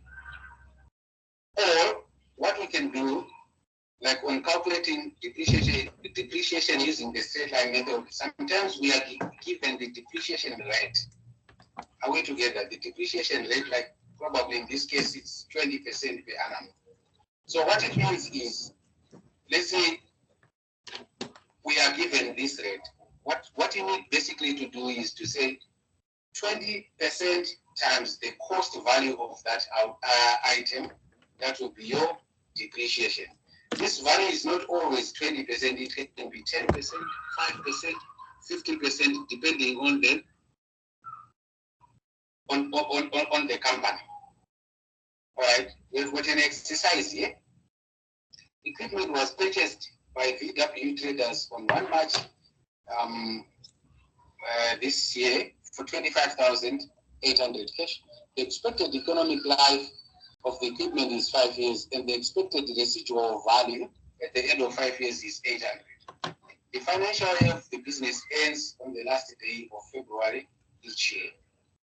Calculate the depreciation per annum using the fixed method. We have got this formula, isn't it? So it's very easy. You say your cost, the cost of this equipment is 25,800 minus residual value, which is 800, divided by the economic life, which is 5 years. So basically, it's going to be 25,000 divided by 5.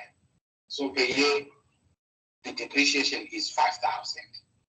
All right.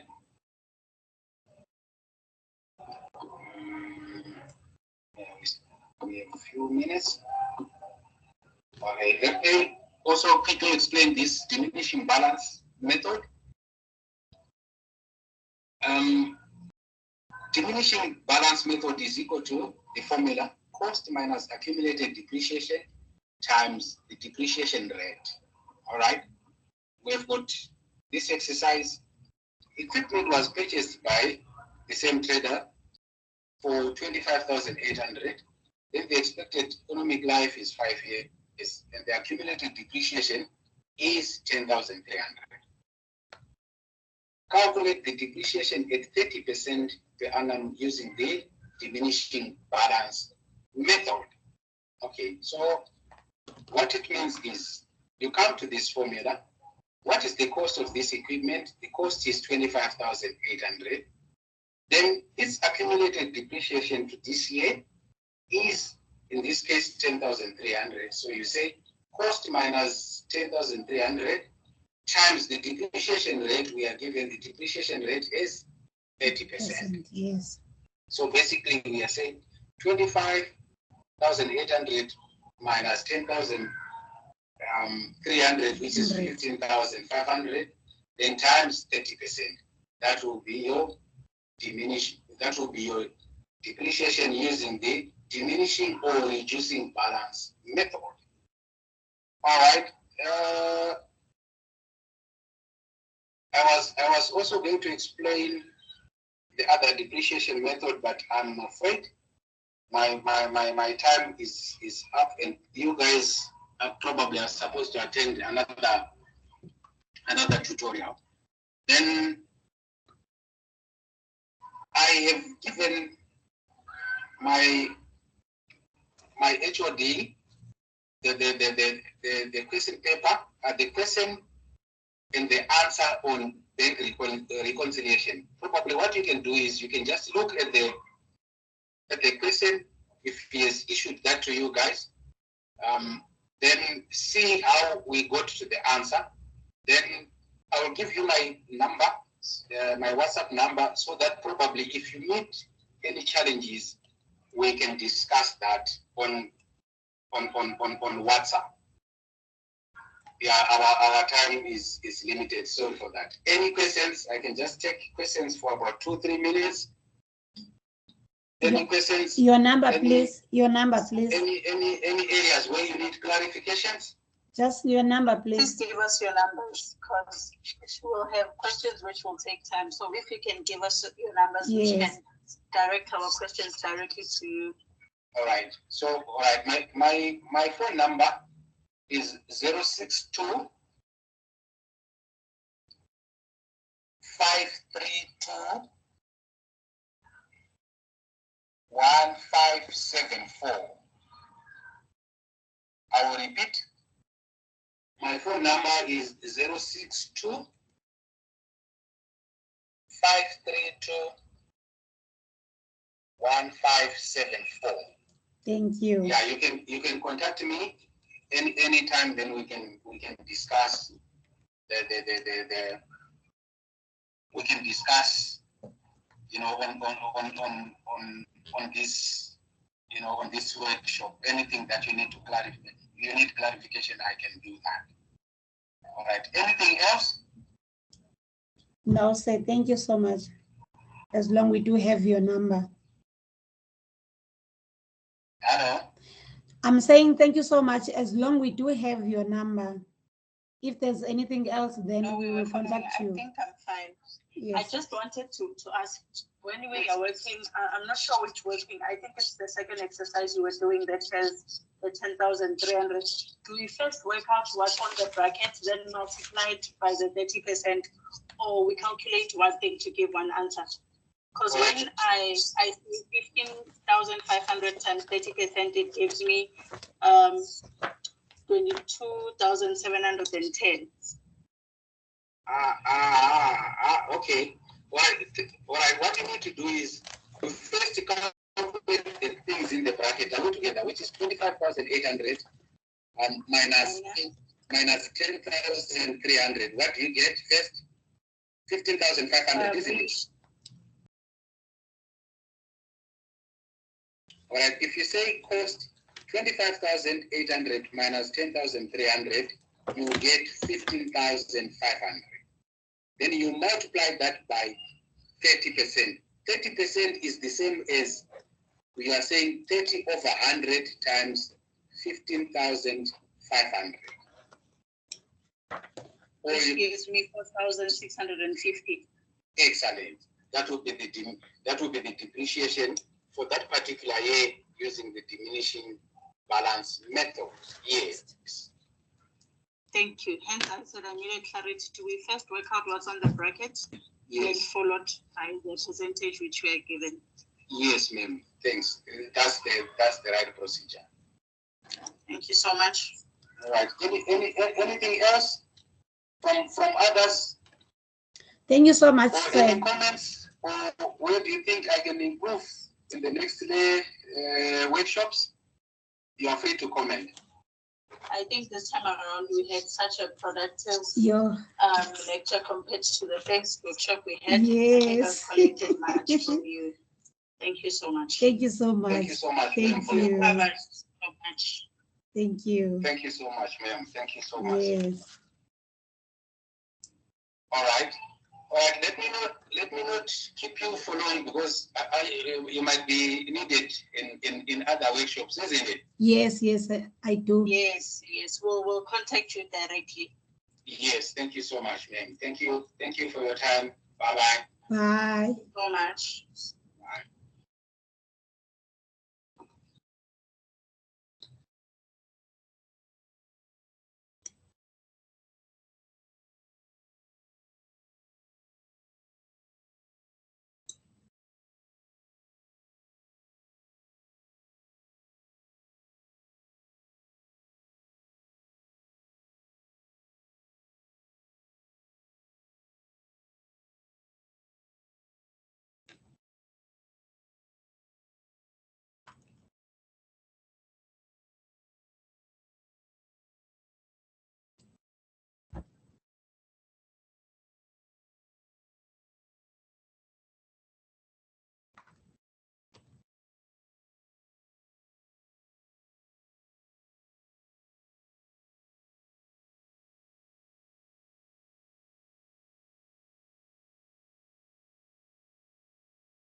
And then after hours, I'm available up until 8 or 7, not later than 9. So we'll get started with today's workshop if we don't have any questions. The content for today, I've already started with the introduction. My name is Innocent. I'll be your facilitator for today's workshop. And this is the content that we'll cover today. We'll start from topic 3, as last week we didn't finish to the last workshop we didn't manage to finish. And then we'll continue with topic 4, topic 5, and then we'll also be able to discuss the assignments. And also we'll also have open discussion. If there is a question, you can just raise your question and then I'll be able to assist you. But if there is no question, you can get started with today's content.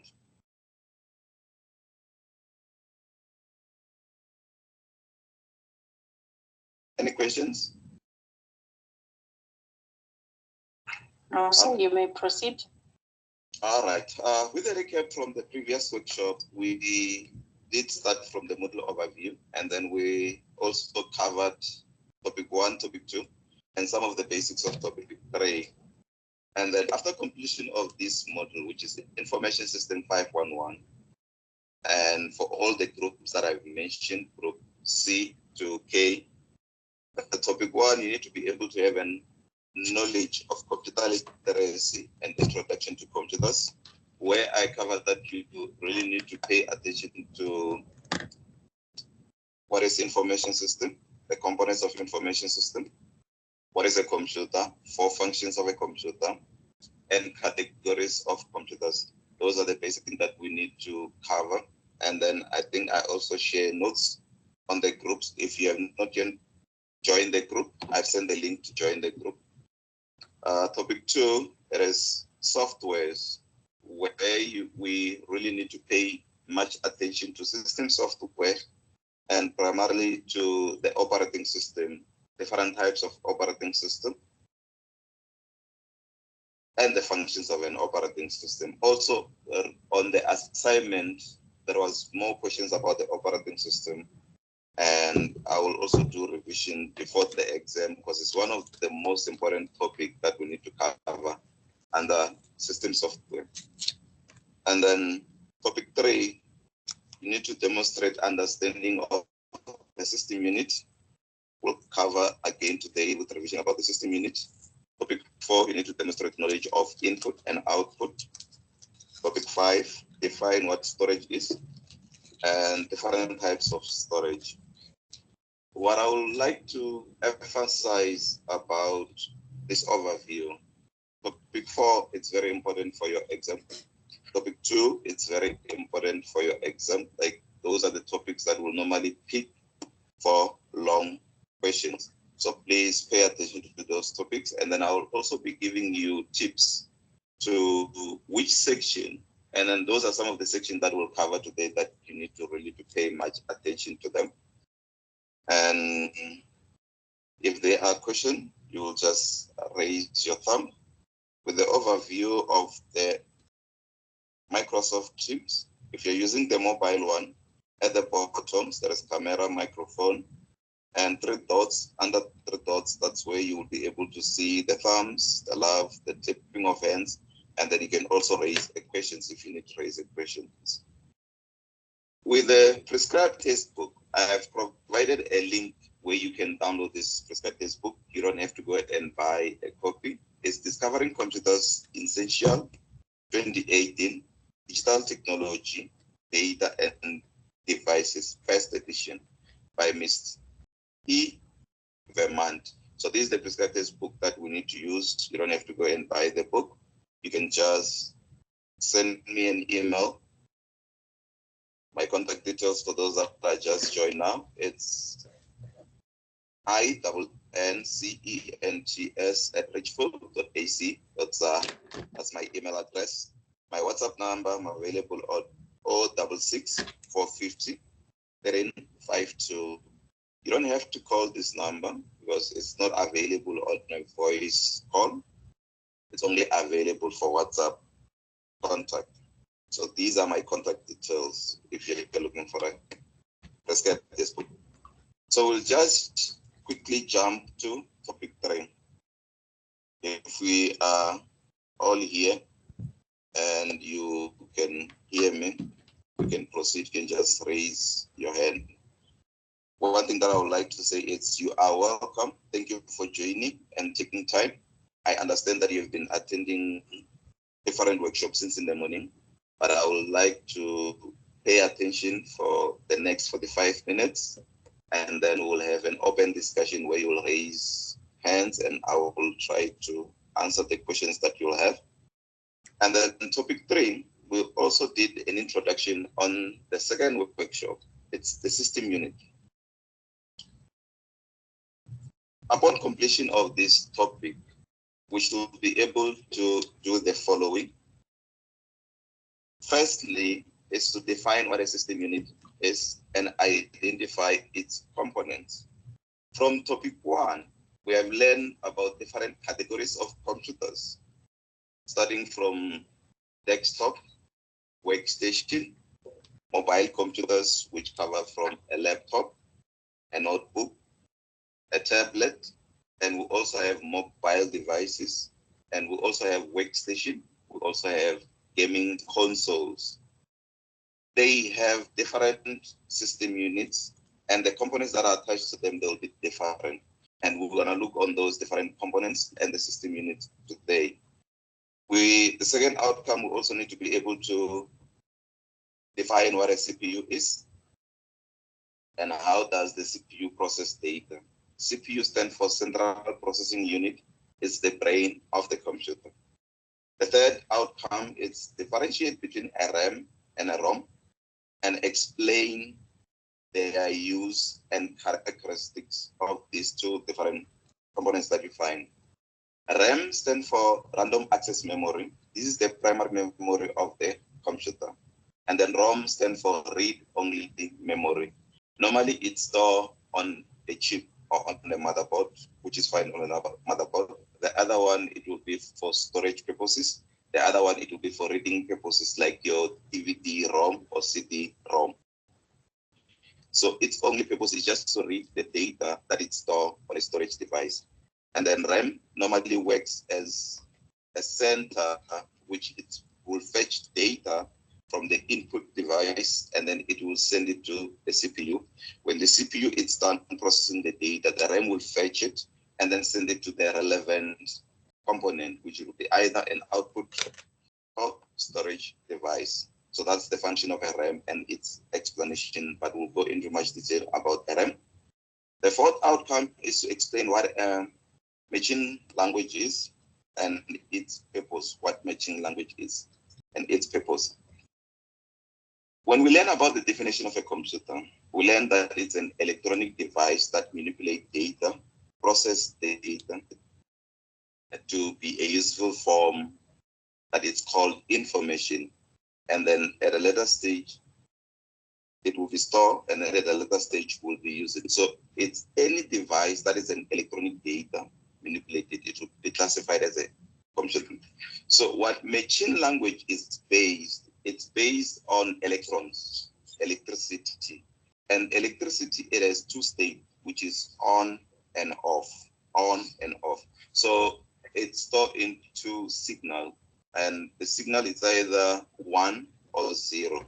So these are the two states on which the computer understands and which we classify machine language, which it's based, zeros and 1. And we call this a binary system. So with a binary system, it's either there will be a presence of electricity or absence of electricity. When there's an absence of electricity, the signal, it will be on a 0 state. When there's a presence of electricity, the signal, it will be 1. And then when we move from there, its purpose, it will come to the next stage, which is the last outcome, says that define what a bit is and explain how data is represented in a computer. A bit is a single unit, which either it will be the presence or the absence of electricity. On a switch that we normally have on a wall, you will either go and press it on or off. When it's on, it will be signaled by 1. When it's off, it will be 0. So 8 bits grouped together, they will form what we classified as a byte. So it will be 4 groups of either off and 4 groups of either on. And then I'll show an example on how you can form a character and explain this. So under topic 2, on the outcomes, what you can pay attention to is the subtopics. But the main important subtopics here, it's the second one that says that identify. Let me just get a highlighter. This one that says that identify its components. Its components will refer to the components of the system units. And then another one, it's how data is represented in a computer. These are the 2 main outcomes that we need to cover in this topic. The next slides, it will be topic 4. But what I would like us to do is just to still under this, go to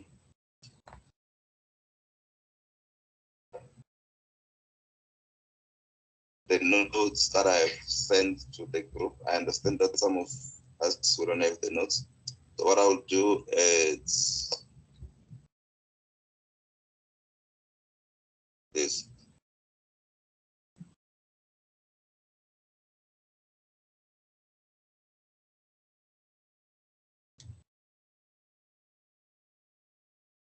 Sorry for the glitch.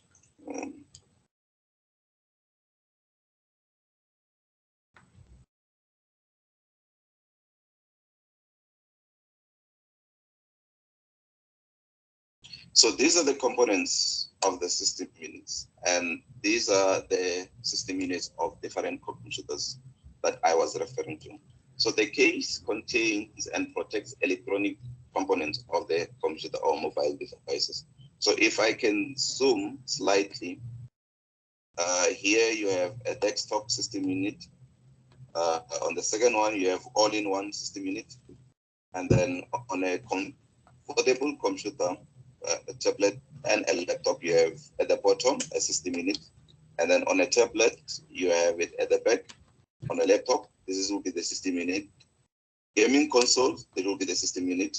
Smartphone, wearable devices, wearable media, digital camera, and handheld devices or gaming consoles. So we have different types of system units depending on the categories of computers that are there. So moving along to the next one, it will be the issue of what are the components of the system unit. When we move to the components of the system unit,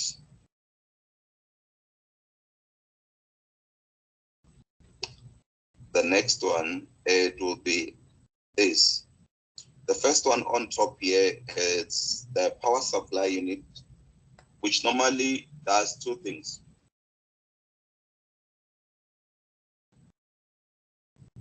It will convert AC to DC. So as the computer relies on electricity, on the wall where we plug the computer, we normally have AC, which is stand for alternative current.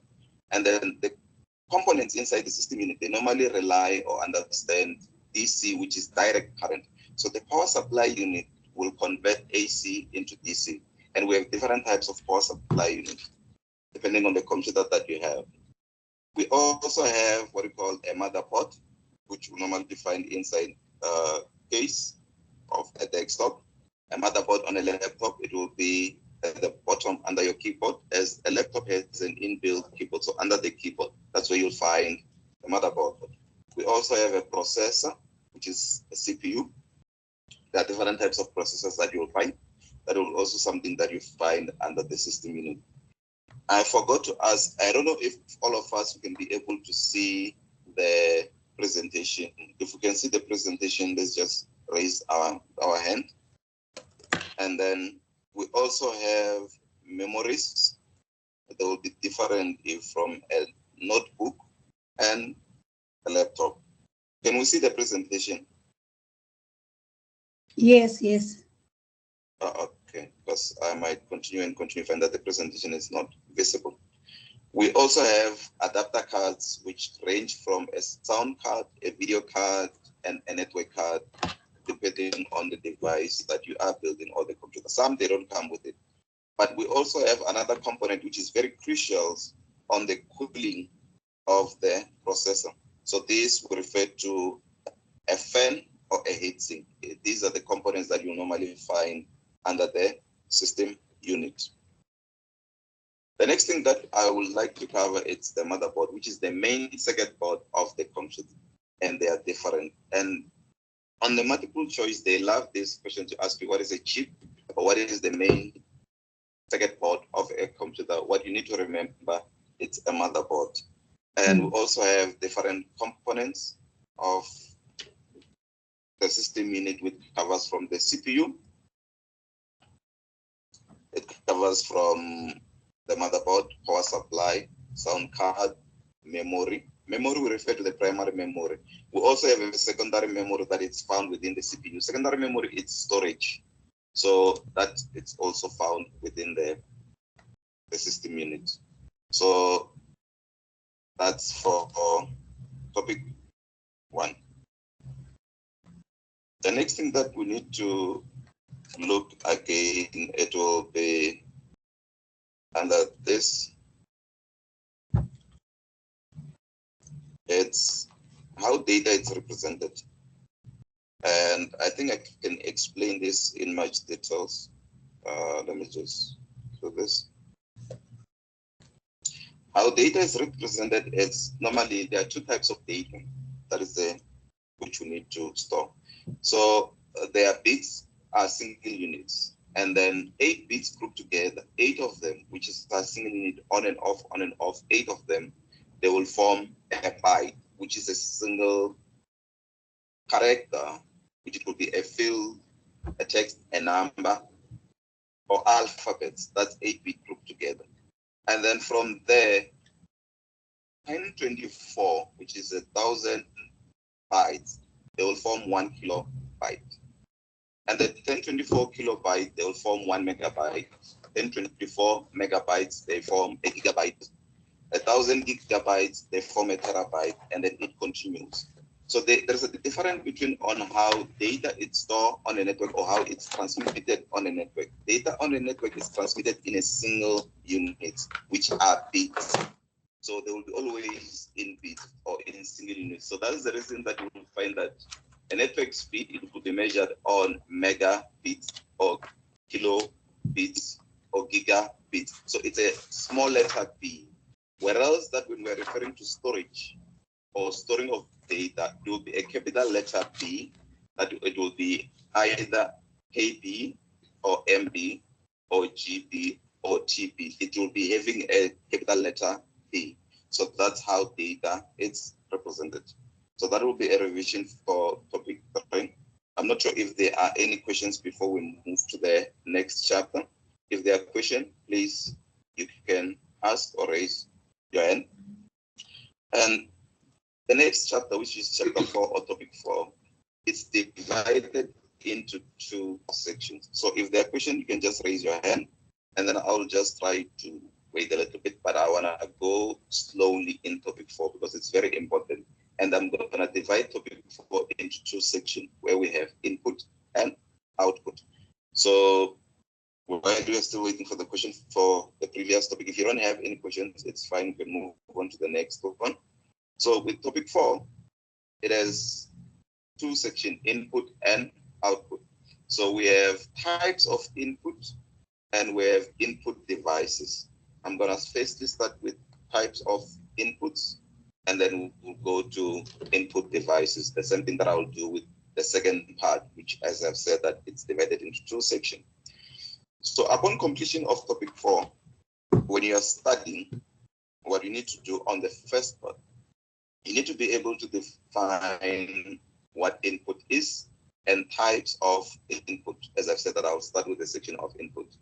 List different types of input and being able to define what input is. The second thing that you need to do, as I've combined the first outcome and the second one, Another thing that we need to do upon completion of this topic, explain how to use various function keys on a keyboard and describe its functions. You don't really need to pay much attention to that. You just have to know different types of keyboards.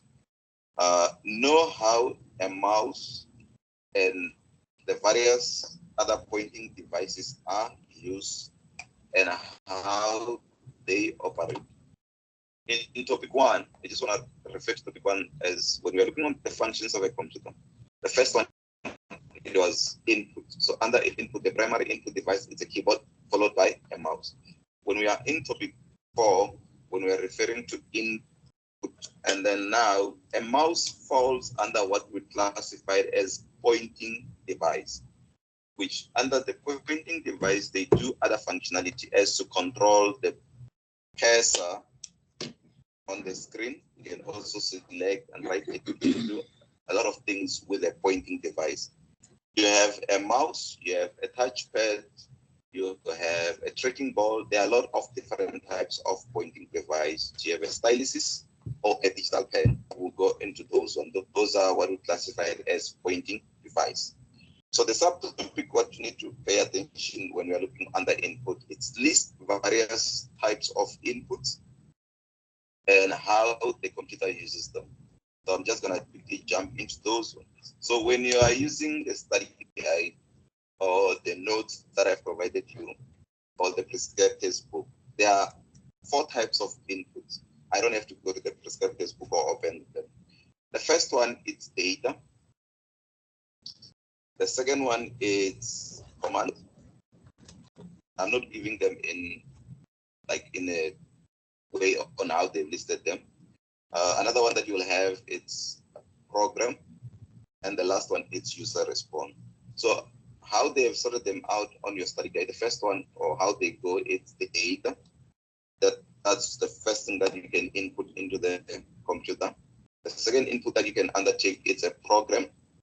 You can go to your start menu, or you can go to your home screen and select a program or an app. When you're opening it, you are performing an input function.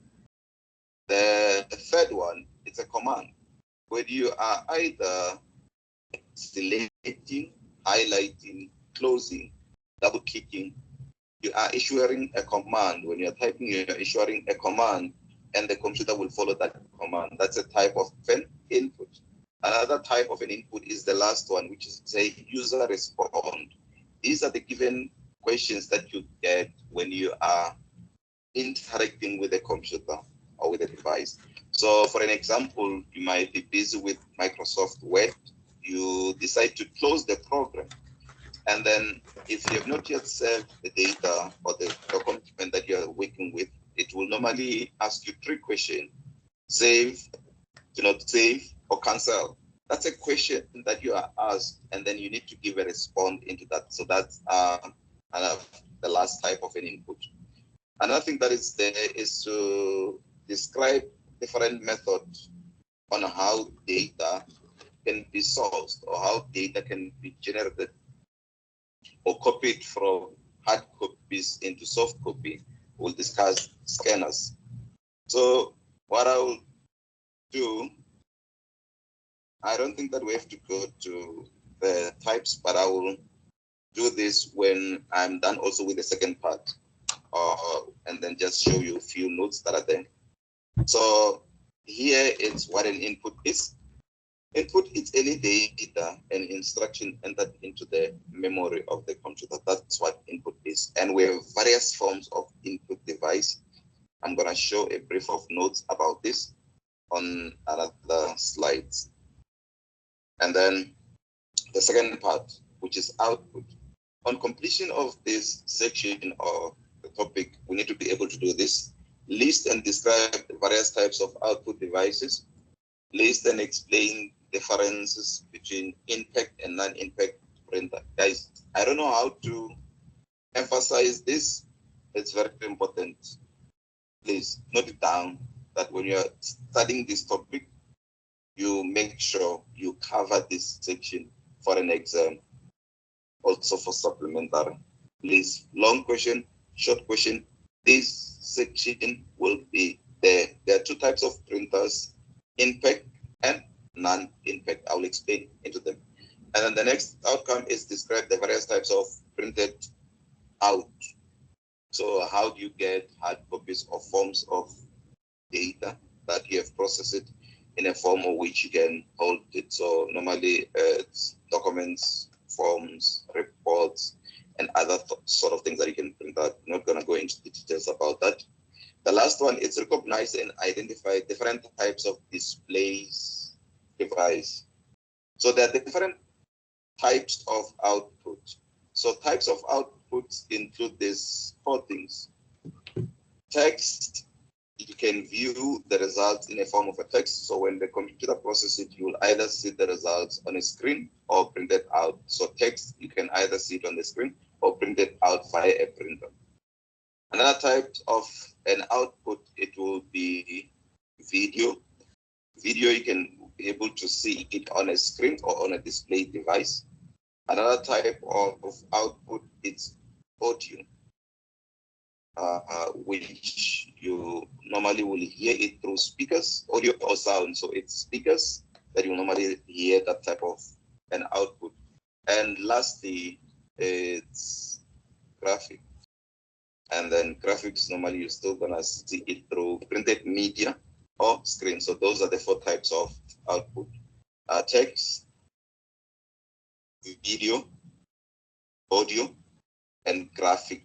Graphical content include images, paint, and other brochures, gift cards. So those are types of what you call it, outputs. And then the devices that you can use, it will be either a printer, a display device that ranges from different things, which include screen, monitor, TV, LCD TV, and a data projector. A data projector, normally it needs to be plugged on a laptop or screen or any device. And then we have overhead projector. So the most important things and subtopics for this section, you need to be able to types, therefore, and list and explain different types of impact and non-impact. There are two types of impact and non-impact printers.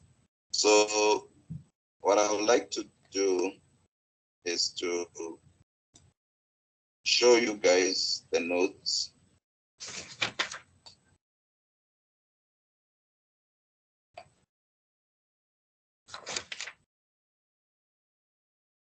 Sorry about that. Let me just quickly go to this.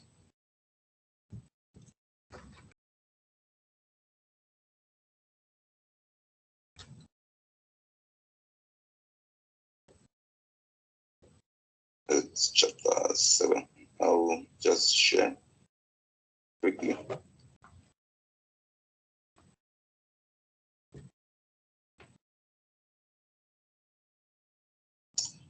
So inputs, there's a summary of inputs. You have touch screen, we have touch sensitive pads, a mouse. These are part of what we call it pointing devices. You have styluses and graphics tablet. These are what we call it pointing device. The primary input device is the keyboard that is there on the first. Let me just quickly zoom in. Keyboard. And then we also have game control. That's another input device. We have a microphone, that's an input device.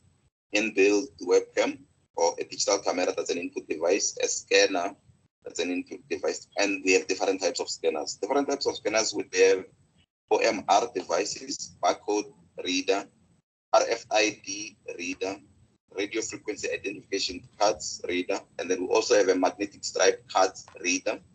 And then we have MICR for scratch or lotto.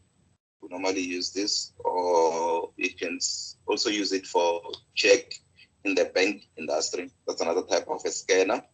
And then we have a data collection device. So these are types of what we call input devices that are there. And there is one that they have excluded it. It's a modem. And then I will explain it when we do revision what the functions of a modem is. So that's the section of what we call it input devices. And then another important thing that I would like us to cover is printers. We have two types of printers, non-impact and impact printer. Let me start with impact printer. Under impact printer, there are two types of printers: dot matrix printer and line printer. If you have been into a pharmacy or a dry clean, they normally use either one of those. So they normally work in a form of a typewriter. So when they need to print content in a paper, they will be normally striking ribbons, types of writing onto the mechanism that it's using. So it works like a typewriter. So there are two types of impact printers. So there are two types of printers, impact and non-impact. Under non-impact, here is a list of non-impact printers. So inkjet printer, photo printer, laser printer, all-in-one printers. A terminal printer, if you have been into a printing area, they have what you call it, a large format printer. So they normally use the same mechanism as a terminal printer. But another way where you can use a terminal printer, it's kiosk, where you go to where they print pictures. They normally have a small kiosk that is classified as a terminal printer. We have mobile printers. It can use inkjet, or it can use what do you call it? The other form, it uses powder, a laser ink printer. So under one. So we also have labels, which are normally used to labeling files. And then we also have plotters and large format printers. So these are the used that to print billboards or for advertisements. So these are what we classified as a non-impact printer. So under non-impact printers, there are two types again, which will use liquid ink. The other ones, they will use powder ink. The ones that use powder ink, they normally use a technology that is called laser. So you can see here laser printers. All-in-one, it's normally it will be a printer that will either come either in 3-in-1 or 4-in-1. 3-in-1, you have a printing function, a copying function, and a scanning functionality. 4-in-1 will be printing, copying, scanning, and effects line. So these are the types of non-impact printers. Guys, please make sure you go and study this and you really understand them. So that's what we normally need to cover under printers. The next thing that I will want to do is to go back to topic 5.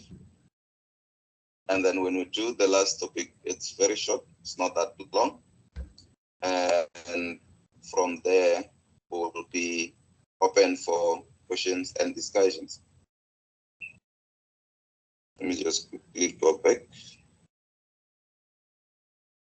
Topic 5. Under topic 5, the outcomes are as follows. It's not really a long topic or a difficult topic, but it's an important topic again. So on completion of topic 5 is storage, and it's the last function of a computer. So there are 4 functions: input, processing, output, and storage. So the first function and the third function, we covered them in topic 4. Now we are doing the last function. The second function, we have studied it in the third topic, which is the system unit. So the last one is, after completing this topic, we need to be able to do the following: define what storage is, identify the major storage devices, describe how special purpose storage devices such as the smart cards are used. I think there was a question on the assignment about this. I hope you will define and explain it. Discuss the benefits and the use of a cloud storage. Discuss the benefit and the use of cloud storage. And then subtopics, what we need to do is differentiate between storage device and memory. Identify major storage device. All right. There are 2 types of memory: primary memory and secondary memory. Primary memory refers to RAM, random access memory, which normally works in either fetching data and sending data to the correct device or correct component. If you have been into a four-way traffic lights and then they're no longer working, and now they've deployed a traffic officer to direct the traffic, that's the function of the primary memory, which normally it will help the computer to process data quickly and easily or efficiently. And the computer won't function without primary memory. Whereas the storage media is to keep data for future use. So the main differences in the study guide is as follows. Primary memory, it's a volatile type of memory. It normally relies on electricity to keep data in it. When electricity is removed, for an example, when you turn off the computer, all the data which have been stored on the primary memory will be removed. It does not retain the data. Whereas the secondary memory, when it's what we call it non-volatile type, it's not vulnerable to electricity. So once you have stored data in it, up until you decide to erase the data, it will be stored in it. And we'll discuss the benefits of each and every one of these storage media, which is the secondary memory, volatile type. And here it's a summary that we have an internal hard drive, we have an SSD, memory cards, and whatnot. So let me just quickly and explain them. SSD is a new form of storage media. It normally works similar to the primary memory. It does not have a spinning mechanism or a disk mechanism inside it. And then we have an external memory storage that we have here. It either will be in the form of an hard disk or SSD. SSD stands for solid state drive. And then we have memory cards. The next thing that we have USB flash drives. USB stands for universal serial bus. These types of memory, you can erase them electronically and write them electronically. We have a cloud storage. Cloud storage is an internet storage, where, for an example, you will require an internet to store data in this type of storage. You can get a free version, or you can have a paying subscription. And companies that provide these, we have Microsoft with OneDrive, we have Apple with iCloud, we have Google with Google Drive, we have Dropbox. So these are companies that they can provide, or you can also go. And then the benefits, it will provide you with backup facility. You can back up your data. And then if you have left your device, you can always access it externally. And then we have optical drives or optical discs, which it comes in the form of a CD, compact disc, or DVD. They also store data.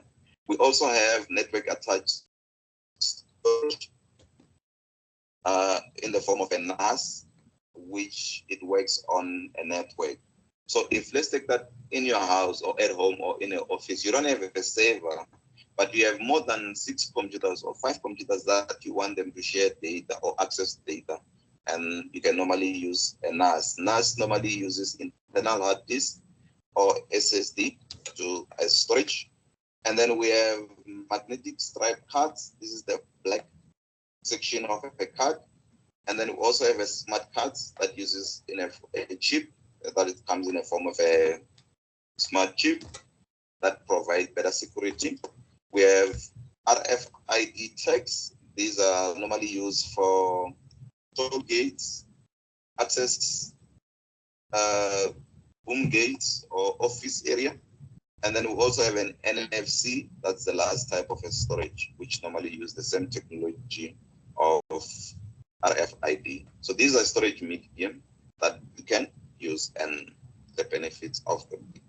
So if they ask you to discuss different types of major storage devices that are there, here's a list, and there are notes that I've provided on the group, WhatsApp group.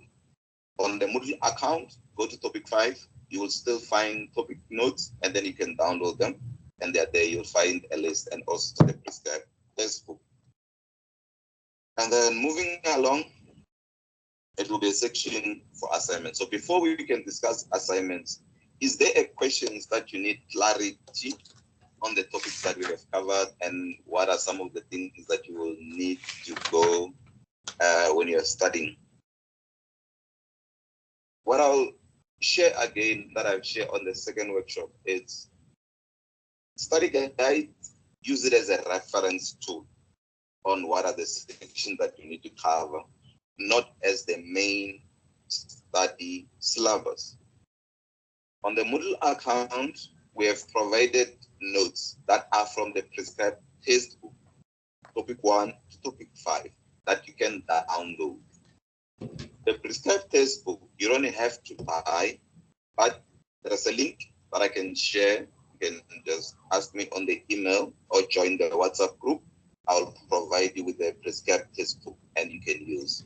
On the last workshop, I will also provide summary notes, which are reference notes on where for these outcomes, and then it will be in a summary format that will be explaining everything that you need to do to prepare for the exam. For practical, I'll just share some of the tips that you need to do for practical, but you're not required to do practical on the examination. It will be an online exam that you need to cover.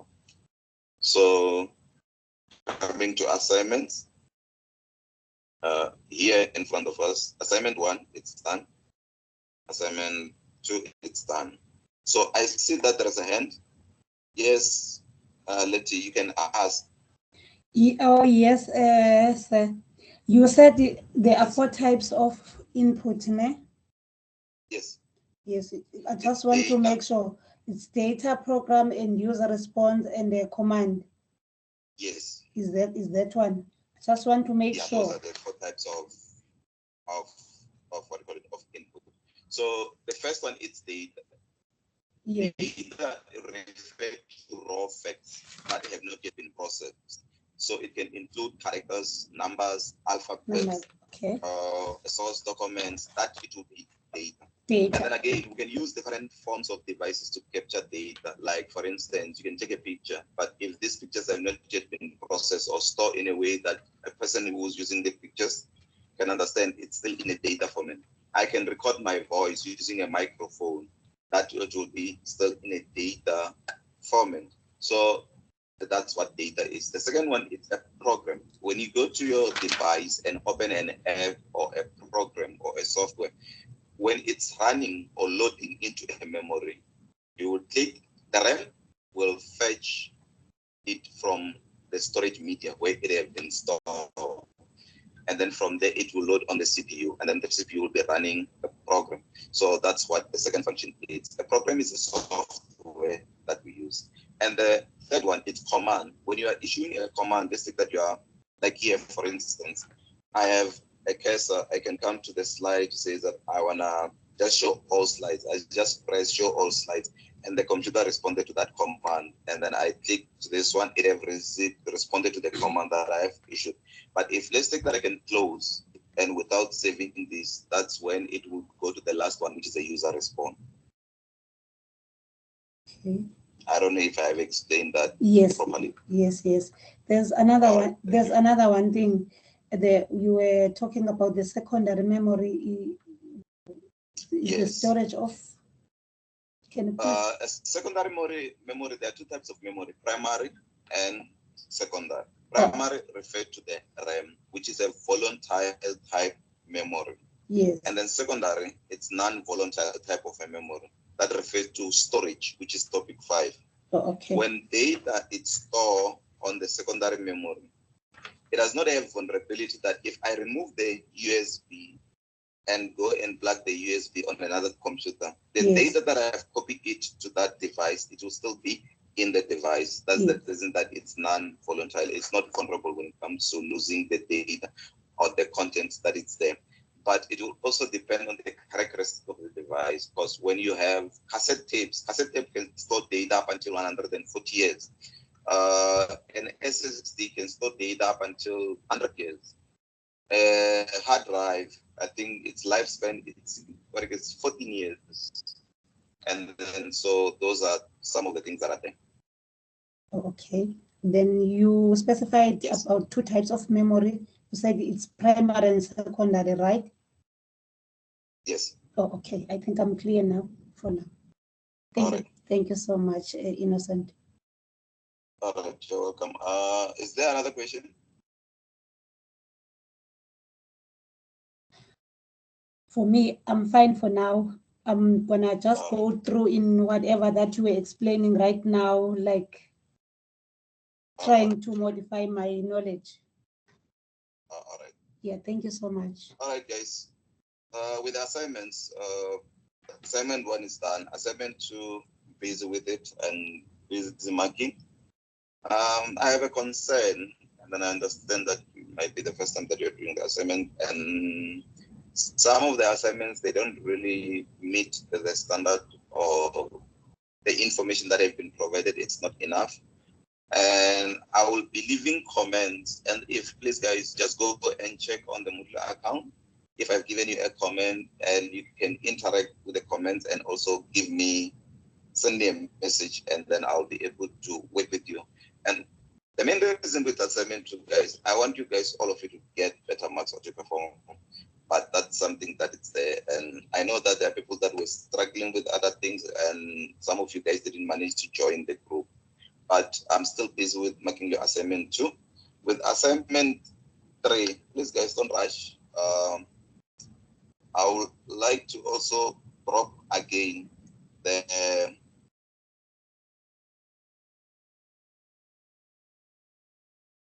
link to join the WhatsApp group, or use the email address to contact me. Use the link that is there, if you can see the link, and then please join it, and then we can interact. Yes, there is a hand.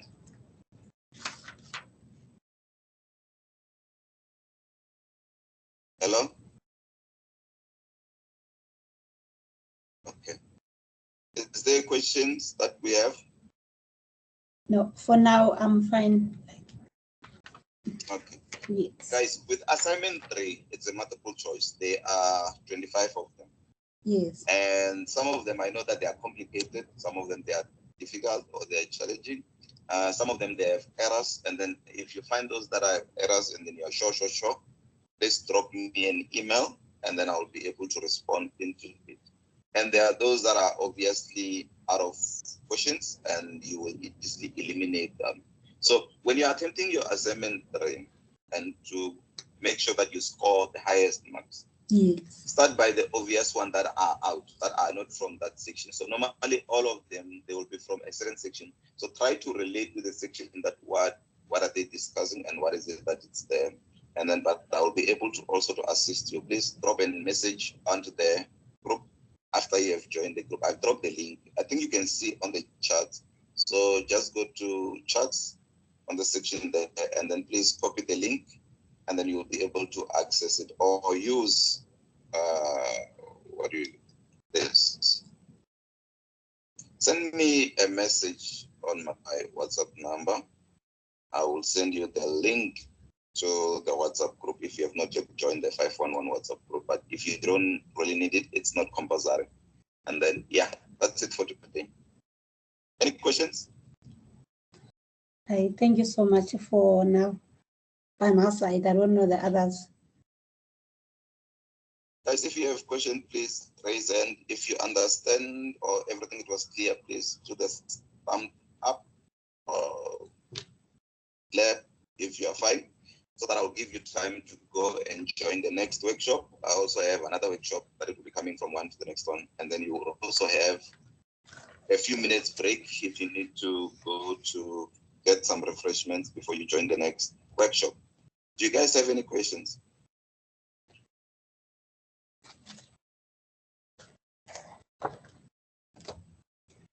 No questions. Which means there are no questions because everyone is silent. Okay. Is there anything that we can do to improve these workshops or to assist you on getting everything with the workshop and your studies? For my side, I think we've got a very good administrator. Whenever you need the clarity in everything, he's able to explain. Okay. I think so. Tabani Hadebe. All right. Yeah, he's a very good administrator, that one.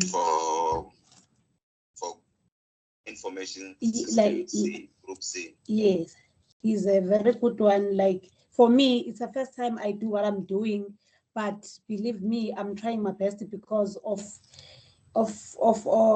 his performance in terms of asking. When you ask questions, you need to know something. Yes. All right. Thank you. Guys, if you don't have anything, I will end the presentation, and then please use Moodle account. And then when you are on your Moodle account, all the resources that are here or that I've provided are there on Moodle account, and you can easily download. There's a hand, Denise, you can ask. Hi, sir. I wanted to find out, is it possible that we can get a second attempt for assignment 3? What happened? You submitted assignment 3. I already did assignment 3. And then what happened? There's no second attempt. Yeah, but the performance, how did you go about it? I think my performance is not what I wanted. So I wanted to find out if I can get a second attempt.